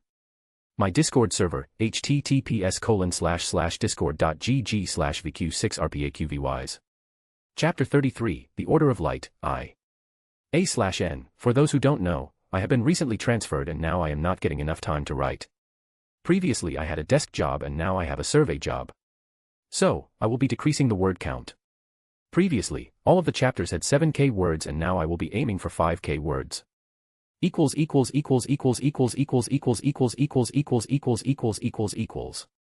From the corner of her eyes, Destiny noticed Marcus excuse himself from the ballroom. Destiny started to wonder where the imposter was going, and then all of a sudden she realized that this was the best chance she was going to get if she wanted to capture the imposter without risking serious reputation. After thinking for a few moments, Destiny decided to make her move, but there was a chance that she might fail or she might be wrong, so she needed an undeniable alibi. "It was nice to make your acquaintance, Miss Macmillan, but you must excuse me. I have something to discuss with Lord Black," Destiny said with a smile on her face. Cassiopeia was right, Melania was a good girl and it was clear that Arcturus was smitten with her, so she was going to have a chat with Sirius regarding the matter, but right now. There was something else she needed to do right now. "It was nice to make your acquaintance too, miss." Melania trailed off with an unsure look on her face. Arcturus, Cassiopeia, and Ambika glanced toward Destiny, waiting to see if she was going to reveal her name to Melania or not. Destiny cracked a smile as she leaned toward Melania. "Ah, please forgive my manners. While talking with you, I kind of forgot to introduce myself, I hope you don't mind," Destiny said with a smile, and Melania inclined her head with a similar type of smile on her face. "I am Destiny Grindelwald, I hope that you keep that to yourself," Destiny said with a polite smile on her face, but her words were anything but polite. It was a clear threat. "Have a nice time, Melania," Destiny said with a small nod, and after giving the others another look, she excused herself. Meanwhile, Melania was white like she had seen a ghost. Even the champagne glass in her was shaking. As soon as Destiny was gone, her head whipped toward Arcturus, who was already staring in her direction. "She was joking, right?" Melania asked in a worried tone, and Arcturus decided not to lie. After all, it was Lady Grindelwald who thought that it was fine to reveal her identity to Melania. "No, she wasn't joking," Arcturus said in a grave tone, and Melania whimpered in fear. Arcturus could easily guess how Melania was probably feeling. Melania wasn't like him, she might be a pureblood witch, but he had never seen her discriminating against the mud. Muggle-borns or the Muggle filth. "You don't need to worry about anything, she won't do anything to you," Arcturus tried to assure her, but Melania was already freaking out. Unable to get her attention, Arcturus finally grabbed Melania's free hand and gave it a squeeze. Melania gasped and looked at Arcturus. Arcturus' words finally registered in her mind and she decided to force herself to calm down. Melania was from a pureblood family, so she knew the basics of clemency. She quickly applied those lessons to control her mind and emotions. "Are you sure?" Melania asked in a worried tone, and after getting a nod from Arcturus, she finally relaxed. Meanwhile, Cassiopeia simply rolled her eyes, and then she glanced toward Ambika. Cassiopeia was relieved to see that Ambika was also feeling just like her. "Get a bloody room, you two," Cassiopeia huffed, looking slightly amused, and as soon as the words left her mouth, Melania started to blush like a pure and innocent maiden while Arcturus coughed in his hand to regain his dignity. Arcturus decided that it was too dangerous to stay here, especially with Melania. After all, he didn't want to be embarrassed by his cousin in front of his crush. Yes, he was going to refer to Melania as his crush. After all, at this moment their relationship was nothing more than that. Then all of a sudden, a thought hit Arcturus as a rogue bludger. "Didn't Lady Grindelwald say that she was going to talk with my father regarding my betrothal with Melania?" Arcturus almost freaked out. No, there was no way that he could stay idle, he needed to have a chat with Melania. He wanted to know if Melania was even interested in him or not. So, he decided to have a private chat with Melania, but it was easier said than done. Before anything else, he needed to ditch Cassiopeia and Ambika, especially Cassiopeia. After all, she would tease him endlessly, not only that, she would happily relay the whole conversation to his mother, which would be even more embarrassing. "Well, it seems some of our friends have arrived, why don't we go and greet them?" Arcturus suggested while looking at Melania. The woman simply agreed with the suggestion. After all, she thought that she would be able to take off her mind from the Grindelwald attending the ball. "Remember, don't reveal anything about Lady Grindelwald to anyone," Cassiopeia reminded as she intently stared at Melania. Arcturus was about to speak up in defense of Melania, but Melania beat him to it. "Don't worry, I won't say anything," Melania said, and after getting a nod from Cassiopeia, Arcturus started to lead Melania away from Cassiopeia and Ambika. As soon as Arcturus and Melania were gone, Ambika decided to speak up. "I don't know much about Arcturus, but I never thought that he would be so shy," Ambika pointed out as she continued to stare at the backs of Arcturus and Melania. Cassiopeia hummed in agreement. "This is the first time I saw him like this. I suppose it is true that men become quite weak in front of the right woman," Cassiopeia mused in amusement. Ambika also snorted in amusement as she took a small sip in her glass. Is that so? I thought wives in the pureblood society are just trophies." "No offense," Ambika commented with a questioning look, and Cassiopeia glanced at Ambika with a scowl on her face. Even though Ambika said that she meant no offense, it was pretty clear that she was making a jab at the pureblood society. After a few seconds, Cassiopeia finally stopped scowling and released a sigh. "You are not wrong. That is the case in most of the pureblood families. Even the pureblood witches are taught how to be the perfect trophy wives. I was also taught how to be a perfect pureblood wife, but all those lessons didn't stick. My betrothals ended up 6 feet under. Unlucky, Cassiopeia said with a fake sad look on her face, and Ambika snickered in amusement. So, what about you? I have heard a lot about you from Destiny, but I still don't know much about you, Cassiopeia asked curiously. Well, there is not much to say. With that, Ambika started to tell Cassiopeia about her early life in her home country. Line break. Meanwhile, Destiny finally arrived in front of Sirius and his group. Ah. Good evening, Claiborne. How is the Department of Mysteries treating you? Destiny greeted Claiborne, who was having a chat with Sirius. Claiborne and his family members gaped at Destiny as they weren't expecting Destiny to dress in such a manner. Meanwhile, a pink flush appeared on Imogen's cheeks. She found Destiny extremely gorgeous. Before Claiborne or Sirius could say anything, Imogen blurted out something completely unexpected. Beautiful. Imogen breathed out, drawing weird looks from her father, mother, and brothers. Only Sirius inclined his head with a meaningful look on his face, and Destiny simply glanced at Imogen with a wide smile on her face. After a few moments, Imogen finally realized what she had done, and her cheeks lit up crimson in embarrassment. Why, thank you. You also look quite lovely, my dear, Destiny said with a grin, and the blush on Imogen's cheeks intensified. Meanwhile, Dorothy nudged Claiborne with her elbow, and Claiborne finally remembered that Destiny was the first one to greet him. Claiborne stepped forward and extended his hand, unintentionally saving his daughter from further embarrassment. Destiny turned to look at Claiborne, and she allowed him to take her hand. Claiborne brushed his lips against Destiny's knuckles. Good evening, milady. Working in the Department of Mysteries is like a dream come true for me. Well, I could never say that I dreamed to work there, but it is still a dream come true, nonetheless, Claiborne said with a smile on his face. I am glad that you are happy, Destiny smiled, and then she finally turned toward Sirius. Sirius, there is going to be another me operating inside the Black Tower, Destiny said cryptically, but Sirius and Imogen clearly understood what Destiny meant while the others looked confused. Sirius knew that Destiny was simply informing him regarding what she was about to do, so Sirius simply decided to accept the outcome, whatever it was going to be. So, after getting a nod from Sirius, Destiny nodded her head in satisfaction. Now that the most urgent matter was dealt with, she decided to continue mingling with the others. After all, she needed an alibi, just in case. Milady, forgive me, but I think it is about time, Sirius called out as he cast the Tempest spell. Destiny glanced at the floating clock and a smirk appeared on her face. This was the perfect time for her to spring the trap on the imposter without getting noticed by anyone as the obvious culprit. Line break. Destiny operated inside the Black family library with a soft crack. This was the first time she was trying something like this. She had used the time turner previously, but all those times, she had been inside Cassiopeia's house. It was slightly risky, but it was a necessary risk. Without wasting any more time, Destiny started to make her way toward the washrooms near the ballroom. After all, that is where the imposter was supposed to be.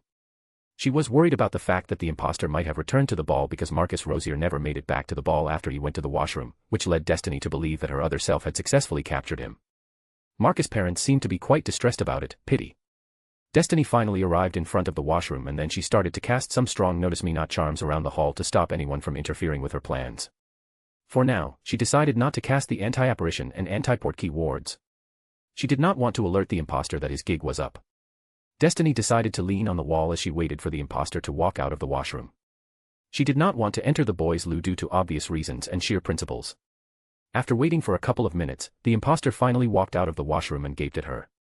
Destiny immediately noticed the glint of shock, surprise, and fear in the eyes of the imposter. Fucking finally.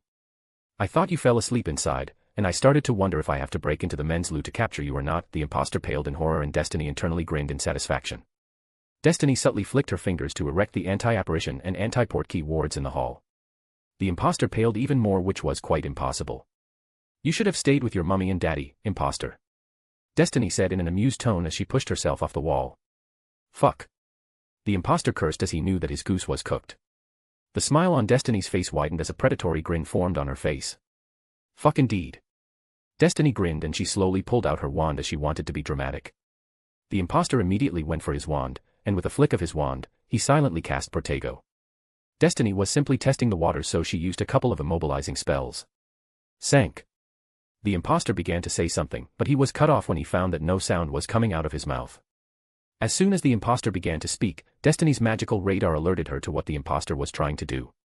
The imposter was trying to activate Portkey. Destiny had already erected anti-Portkey ward, and she knew that the imposter also knew that, and even after that, the imposter was trying to activate a Portkey, which meant that the portkey he was trying to use was special. So without even thinking, Destiny cast 2 shield breakers and a silencing charm within a single second. The imposter didn't even realize what was happening before he was silenced. The imposter was terrified by Destiny's speed. Dispelling a silencing charm was extremely easy, but the imposter didn't even have the time to do that as Destiny was raining down various types of spells on him. While Destiny was taking it easy on the imposter as she could still kick up several notches, the same couldn't be said for the imposter. He was barely holding on. This is bad, very bad. She is way stronger than we have anticipated. I cannot be captured. I need to escape. The imposter thought desperately as he continued to dodge the onslaught of various non-lethal spells. She is playing with me. At least, it is a good thing that she wants to capture me, the imposter thanked his lucky stars. Since Destiny was still trying to capture him, there was a chance that he might be able to escape. Mr. Imposter, why don't you give me and tell me how you found me? Destiny questioned in an amused tone. After a few seconds, Destiny clicked her snickered in amusement. Ah, forgive my manners, you can't even speak. Destiny started to cackle as she continued to attack the imposter. The imposter gritted his teeth in frustration. No matter how much he tried, he simply could get a chance to dispel the silencing charm Destiny had placed on him. Thankfully, he was quite proficient at silent casting or he would have been captured long ago. It is getting boring, Mr. Imposter, Destiny drawled in a bored tone, and all of a sudden, Destiny's hand blurred and the imposter was disarmed before he could realize what was happening. The imposter was flung back a couple of meters due to the power behind the disarming charm. Impossible. The imposter gaped in horror as he felt his hand snap around his hips while his legs snapped together. No. No, no, no, no. I can't be captured. If I am captured here, then we would lose everything. The man screamed inside his mind as he started to struggle frantically. Struggling won't help you, Mr. Imposter. Destiny leaned down over the imposter with his hand in her hand. She glanced at the wand. Such a nice wand, I hope your mind is also nice, Destiny said slowly, and the imposter's eyes grew wide in horror. He started to struggle even more. Legilimens, Destiny muttered, and the imposter felt Destiny enter his mind. He immediately strengthened his barriers. He could not allow Destiny to enter his mind or everything would be over. He felt Destiny brush against his barriers, but she didn't try to enter his mind. It almost felt like she was inspecting his mental barriers. Moments later, he felt her presence retreat, and before he could relax he felt a sledgehammer slam against his mental barriers. The imposter gritted his teeth as another sledgehammer slammed against his mental barriers. The imposter gritted his teeth in pain, but he didn't give in. His mental barriers held strong under the onslaught of Destiny. Destiny attempted to break his mental barrier for the 3rd time, but once again, the imposter was able to repel her attack. Destiny was quite surprised by the will of the imposter, so she swiftly retreated from the imposter's mind. To be honest, I am quite impressed with your clemency shields, makes me wonder what sort of secrets you are hiding, Destiny said as she placed the imposter's wand inside one of her pockets, while she returned her own wand to the holster. With a swift flick of her hand, she lifted the imposter from the ground. The imposter's eyes grew wide in surprise. Are you surprised? Don't worry, this level of wandless magic is just the tip of the iceberg. I don't know who you are working for, but you are going to tell me everything. Now, let me see the portkey, Destiny cooed, and to be honest, the imposter was terrified of the crimson-haired woman in front of him, but he wasn't willing to give in. This was the worst-case scenario. The others have warned him multiple times not to underestimate Destiny Grindelwald, and that is exactly what he had done. He had underestimated her and now he was captured by the said person. Destiny snapped her fingers and the portkey started to glow. Destiny raised her brows, as she was getting weird readings from portkeys. Just like I have thought, the portkey is not like the normal portkeys, Destiny thought, and then with a flick of her hand, she sliced open the imposter's shirt to reveal the portkey. The portkey was hanging around the imposter's neck along with the talisman.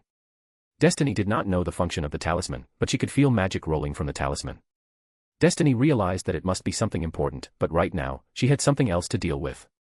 She closed her fist and the portkey flew toward her, but she did not touch it with her hand. She did not want to activate any security measures by accident. This portkey is quite special, don't you think so? Destiny asked in an amused tone, and the imposter glared at Destiny and she started to snicker. Oh. I am so afraid of you, Mr. Big Bad Imposter, Destiny mocked and pointed her finger at the imposter. Fluo, Destiny muttered with a predatory grin on her face. For a few moments, nothing happened, but all of a sudden, the imposter spat out a bit of blood from his mouth, and then he started to scream, but no sound came out of his mouth. Destiny finally stopped the spell and the imposter relaxed as he started to breathe heavily. His eyes were bloodshot, he was tired due to whatever spell Destiny had used, but he still continued to glare at Destiny. Please don't look at me like that, you are going to make me blush, Destiny chuckled and grabbed the imposter by his hair, and moments later, Destiny disapparated along with the imposter with a loud crack. Destiny wasn't trying to be gentle, so she didn't care if the trip wasn't kind to the imposter. The imposter felt his whole body tearing apart, and once again, he started to scream, but no sound came out of his mouth. Moments later, the two of them finally arrived inside Cassiopeia's basement, and Destiny tossed the imposter at the wall. The imposter crashed against the wall and landed on the ground with a loud thud. Meanwhile, Destiny wasn't idle. She arrived in front of the imposter while running. She pulled back one of her feet and kicked the imposter in his face. 2 teeth flew out of the imposter's mouth.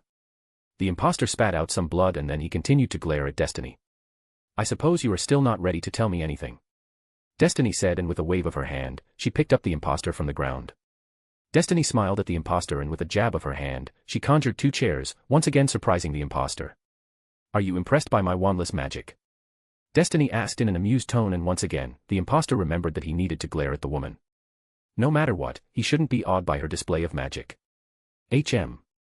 "You see, wandless magic is pretty easy if you are determined enough," Destiny said, and with a snap of her fingers, she removed the silencing charm and the binding char from the imposter. "If you knew how to cast magic wandlessly, then you could have easily escaped, but there is no crying over spilled milk." Destiny shrugged like she was having a friendly chat with one of her friends. The imposter continued to glare at her, but he was surprised that Destiny removed the silencing charm and the binding charm from him. Even though he was free to move, there was not much he could do because he was disarmed. He did have a secondary wand strapped around his ankle. There was no way that he could go for the wand without getting noticed. "So, what do you think of my hospitality?" Destiny asked in amusement, and the imposter wanted to curse the woman and her 7 generations, but he knew that cursing her would only make matters worse for him. "Why don't you take a seat?" Destiny suggested sweetly, and the imposter glanced at the seat, and then he turned back toward Destiny and sneered at her. "I think I will be standing." The imposter sneered at Destiny, and the smile on Destiny's face disappeared and her eyes started to glow as she started to release her magic. The imposter felt an invisible pressure descend over his body, and he immediately started to feel difficulties in breathing. The imposter stared at Destiny with wide eyes. She was way stronger than they have anticipated. He needed to escape. He did not know how, but he needed to escape and tell the others about her powers. They needed to know what they were up against, or all of them were going to be swept aside by her power. "That was not a request," Destiny said coldly, and the imposter decided to take the seat. He understood that being rebellious wasn't going to help his case.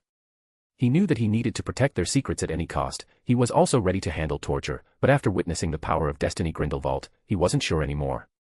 She was in a completely different league. Destiny Grindelwald was a magical titan. As soon as the imposter took his seat, Destiny stopped releasing her power, and the sweet smile on her face reappeared on her face. "See, that wasn't so hard, right?" Destiny asked, and the imposter decided to refrain from giving her an answer. Even though he decided to tone down his rebelliousness, he refused to humor the woman at the expense of his pride and ego.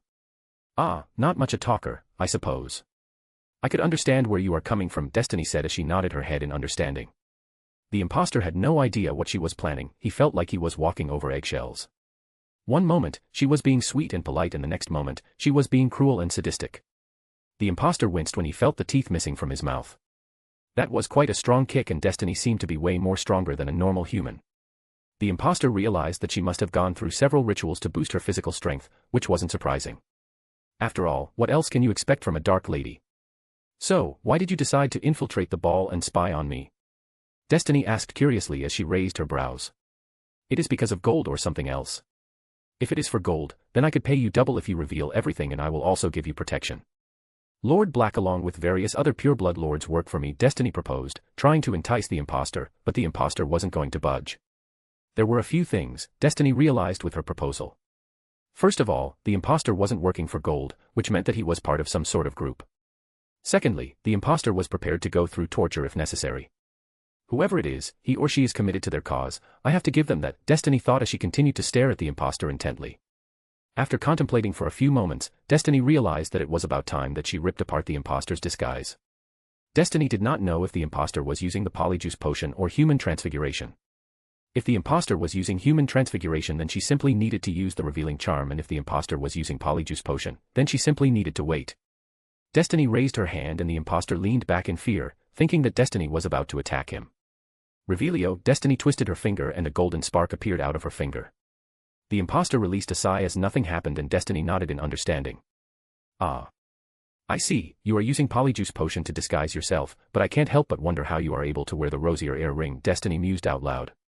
The imposter grimaced, but besides that, he decided to remain silent. "Now, I simply need to wait," Destiny said dismissively, and with a snap of her fingers, she petrified the imposter. The imposter stiffened as his body went completely rigid. The imposter grimaced internally as he tightened his mental shields. There was nothing else he could do at this moment.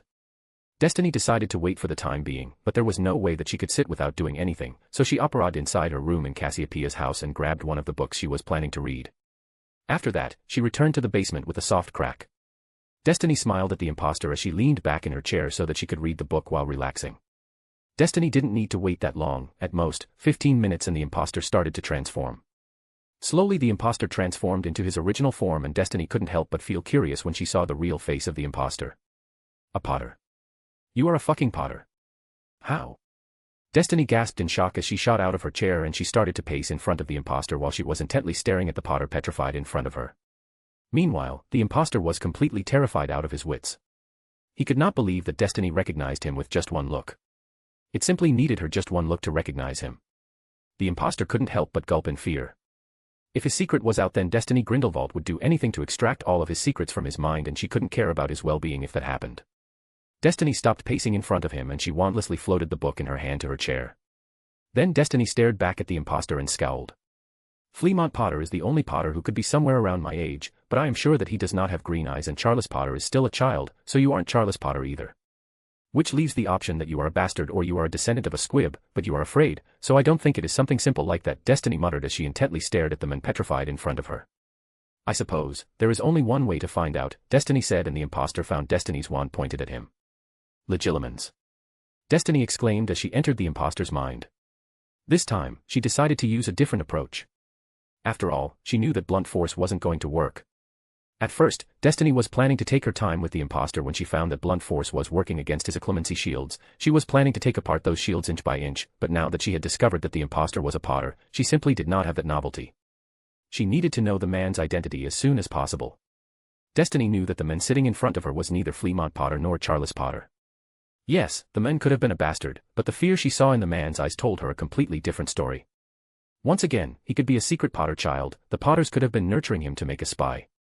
It was highly unlikely, but it was possible.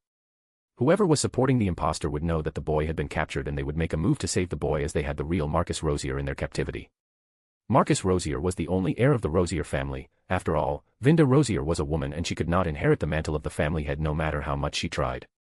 At this moment, she did not have any hold on the Rosier family. Due to the disappearance of their son, the Rosiers in attendance had been quite distressed, so they had decided to leave the ball without even attending her meeting. So, there was a chance that the people behind the Potter boy sitting in front of her would use Marcus Rosier to turn the Rosier parents against her. So, before something like that could happen, Destiny wanted to have all the answers in her hands. That was the only way that Destiny could get an upper hand in the whole ordeal. To be honest, she could always kill the Rosiers and be done with it, but Vinda Rosier was Gellert's most trusted lieutenant, and if the truth came out, then Gellert would have to kill Vinda. The loss of Vinda Rosier would be a huge blow to their cause. After all, the woman was a fanatic. That is why Destiny wanted to avoid killing the Rosiers and be done with it. Killing them would be the final option. This time, the imposter did not feel a sledgehammer slam against his mental shields when Destiny tried to enter his mind. This time, he felt like his head was being split open, literally. Since Destiny had realized that blunt force wasn't going to work, she decided to drill a hole through the occlumency shields of the imposter. The imposter was have started to scream if he could move. Blood started to trickle down the corner of his eyes and nose, but Destiny did not stop. She was going to have her answers even if it meant that she needed to shred his mind into nothingness. Destiny finally entered the boy's mind through the hole she had created, and without wasting any time, she started to rummage through the boy's memories. Destiny cursed when she realized that the boy was still trying to stop her by sending her mundane memories of taking a dump or eating food. Even though the boy was still trying his best to stop her, he wasn't able to stop her. After some time, Destiny finally got her hands on the important memories, but before she could even reach the juiciest parts, a massive pressure surrounded her and Destiny found herself face to face with a giant woman. The woman had a white crown on top of her head and her skin was also milky white. No, Destiny wasn't making a comparison. The woman's skin was literally milky white and the woman was dressed in a golden robe. The woman looked down at Destiny in disdain. Begone, the woman snarled, and Destiny was shoved outside the boy's mind. Destiny felt his mind was going to explode. She spat out a mouthful of blood due to the backlash. She wiped the blood from the corner of her lips and slowly stood up on her feet as she glared at the man sitting in front of her. The man was no longer petrified and he also had a wand pointing at her. Destiny sneered at the man, and before the man could even react, he was blasted to the other side of the room and the wand in his hands sailed into Destiny's waiting hand. Destiny stumbled to her feet and before she could even take a step she winced in pain. There was a large gash on her left side and she could see one of her ribs through the cut. He must have used a cutting charm, Destiny grimaced as she stumbled to the other side of the room. Destiny clearly remembered what happened inside the boy's mind. She remembered encountering the giant woman. She also remembered how the woman threw her out of the man's mind. Destiny knew that the giant woman was not a defense created by the men, the woman was an entity. Destiny did not know who, but the woman was way stronger than her. Destiny had felt the woman's power when the woman had thrown her out, and the power she had felt was simply unfathomable. The woman must have also freed the men, and the men must have used the cutting charm to attack her. Destiny snapped the man's wand and then she pointed her finger at the man who was groaning while lying on the floor. Crucio. Destiny snarled, and as soon as the red beam landed on the man, he started to scream. The man he tried his best to stifle his screams, but the pain was simply way too much for him to handle. Destiny finally arrived over the man, but she didn't lift the spell. Nearly a minute later, Destiny finally stopped the spell, and then she leaned down over the man. "Hello, Albus Severus Potter, we are going to have a lot of fun." Destiny trailed off with a grin, much to the man's horror. Even though Destiny wasn't able to get to the juiciest parts of the man's memories before she was tossed out of his mind, she was still able to get her hands on some of the boy's memories.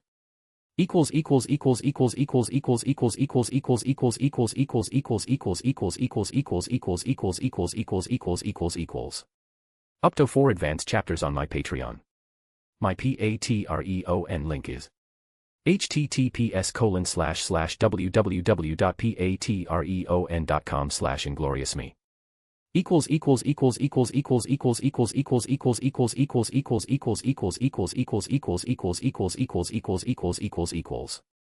5714 words in this chapter. My Discord server, https://discord.gg/vq6rpaqvys. Chapter 34, The Order of Light, 2. A/N, please forgive me for the short chapter. As all of you already know, I have a job and my post has been changed. That is why I am not getting much time to write. Once again, I am sorry. I hope you guys will understand. Albus Severus Potter was extremely terrified, and he was also stewing in his own guilt and regret. He was angry at the woman standing over him with a mocking grin on her face, and at the same time, he was angry at himself for getting caught and for squandering the chance to kill Destiny Grindelwald.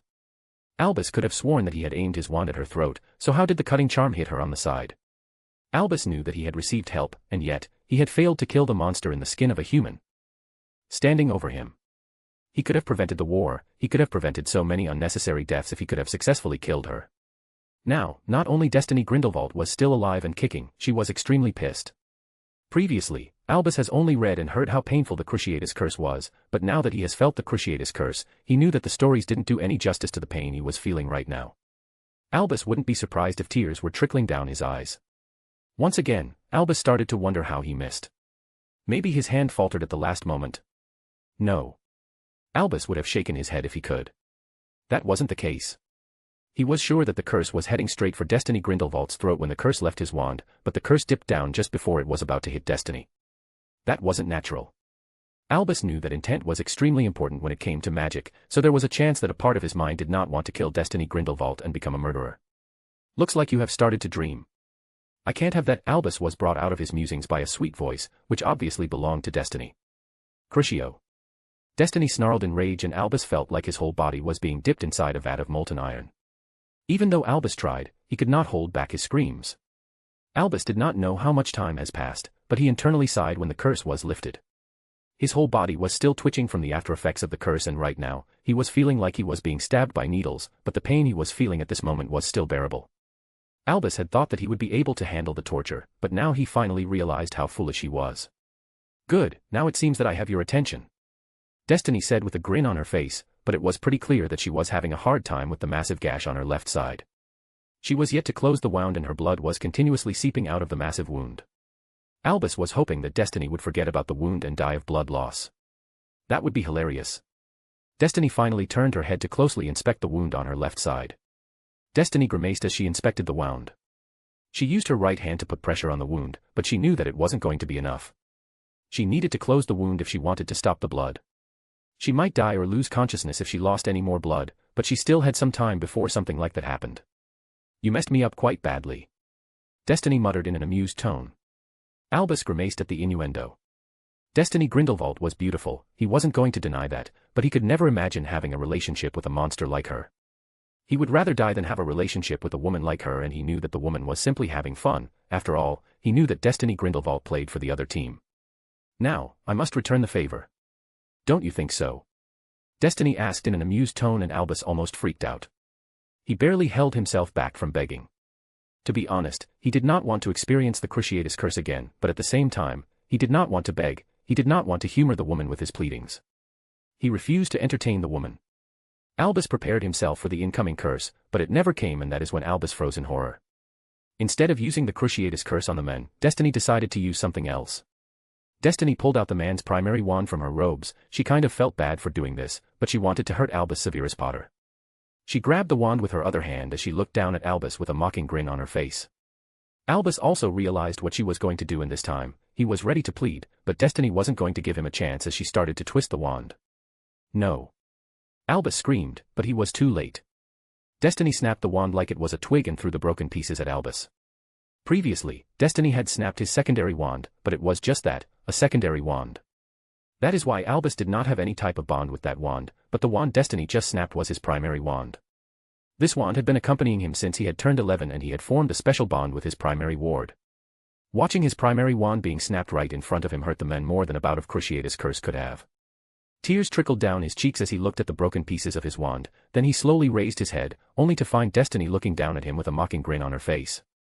Albus immediately lost it and lunged at Destiny like a common muggle, and the charge stopped when Destiny's heel landed on his face. Albus dropped to the floor with his face in his hands. Destiny's heel had dug through his cheek and his nose was broken. Albus curled into a fetal position, but Destiny wasn't done. Crucio. Destiny snarled, and once again Albus Severus Potter started to scream at the top of his lungs. Albus completely forgot the pain he was feeling on his face. Right now, he was feeling like his whole body was being dipped into some sort of molten metal. Once again, Albus had no idea how much time had passed by the time the curse was finally lifted. Albus felt his head spinning in pain while his vision was going blurry. He could barely see Destiny's figure standing over him. He saw the blurry figure kneel down beside him. Once again Destiny Grindelwald was within her reach, but he simply did not have the power to move. So, he could only watch her with a pained look on his face. Don't worry, Albus. We are going to have so much fun together, but there is something else I must do. The wound you have given me is quite deep and I won't last long if I don't heal it, Destiny said with a soft smile on her face, and by this time, Albus' vision had become quite clear, so he was able to see what Destiny was doing. Destiny traced the wound on her left side with her finger and she pulled out of her wand. That is when Albus' mind froze in shock. Albus Severus Potter finally realized that Destiny did not use her wand until now. She had been casting the Cruciatus curse wandlessly. It was simply impossible, but the proof was right in front of his eyes. They had been speculating that Destiny probably had a solid magical core. Just how wrong they had been. Destiny Grindelwald was probably the strongest witch of this era.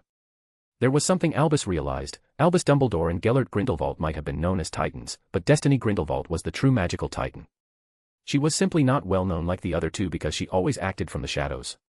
Destiny could cast an unforgivable without a wand, and from what he had read in the history books, Albus Dumbledore and Gellert Grindelwald were quite good at wandless magic, but they could never perform such a feat for fuck's sake. Even his father could perform wandless magic, but his powers weren't anywhere close to Destiny.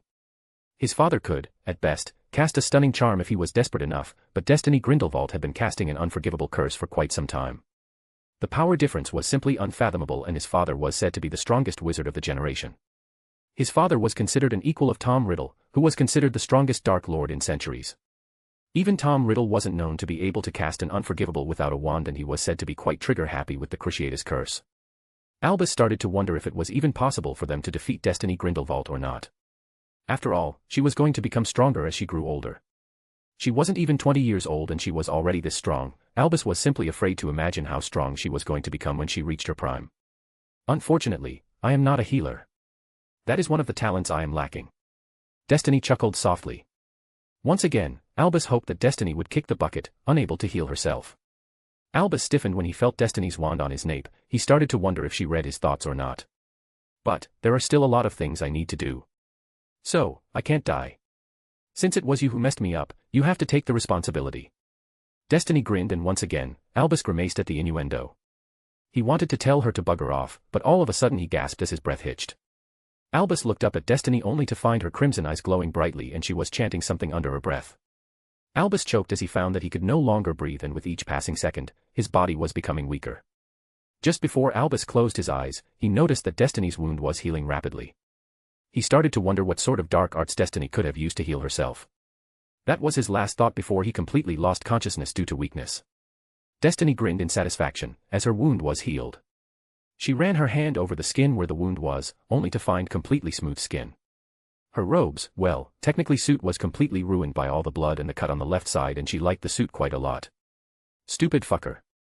Destiny snarled inside her mind as she kicked the man lying on the floor. After that, Destiny finally looked down at her hands. This was the first time she was able to cast one of the unforgivable curses without a wand. This is great. Destiny screamed inside her mind, but right now she had other important things to deal with. She could not experiment with her wandless magic. She needed to inspect if the Order of Light could use the portkey to track the location or not. Yes, she was under Fideliu's charm, but the portkey Albus was carrying wasn't a normal portkey. It could easily punch a hole through anti-portkey wards, which shouldn't be possible. At least, it was possible, yet. Destiny knew that she could punch a hole through the anti-apparition wards, no matter how strong they were, but this was the first time someone was able to create portkeys able to punch through wards. Well, Destiny shouldn't have expected anything less. After all, Albus Severus Potter was from the future.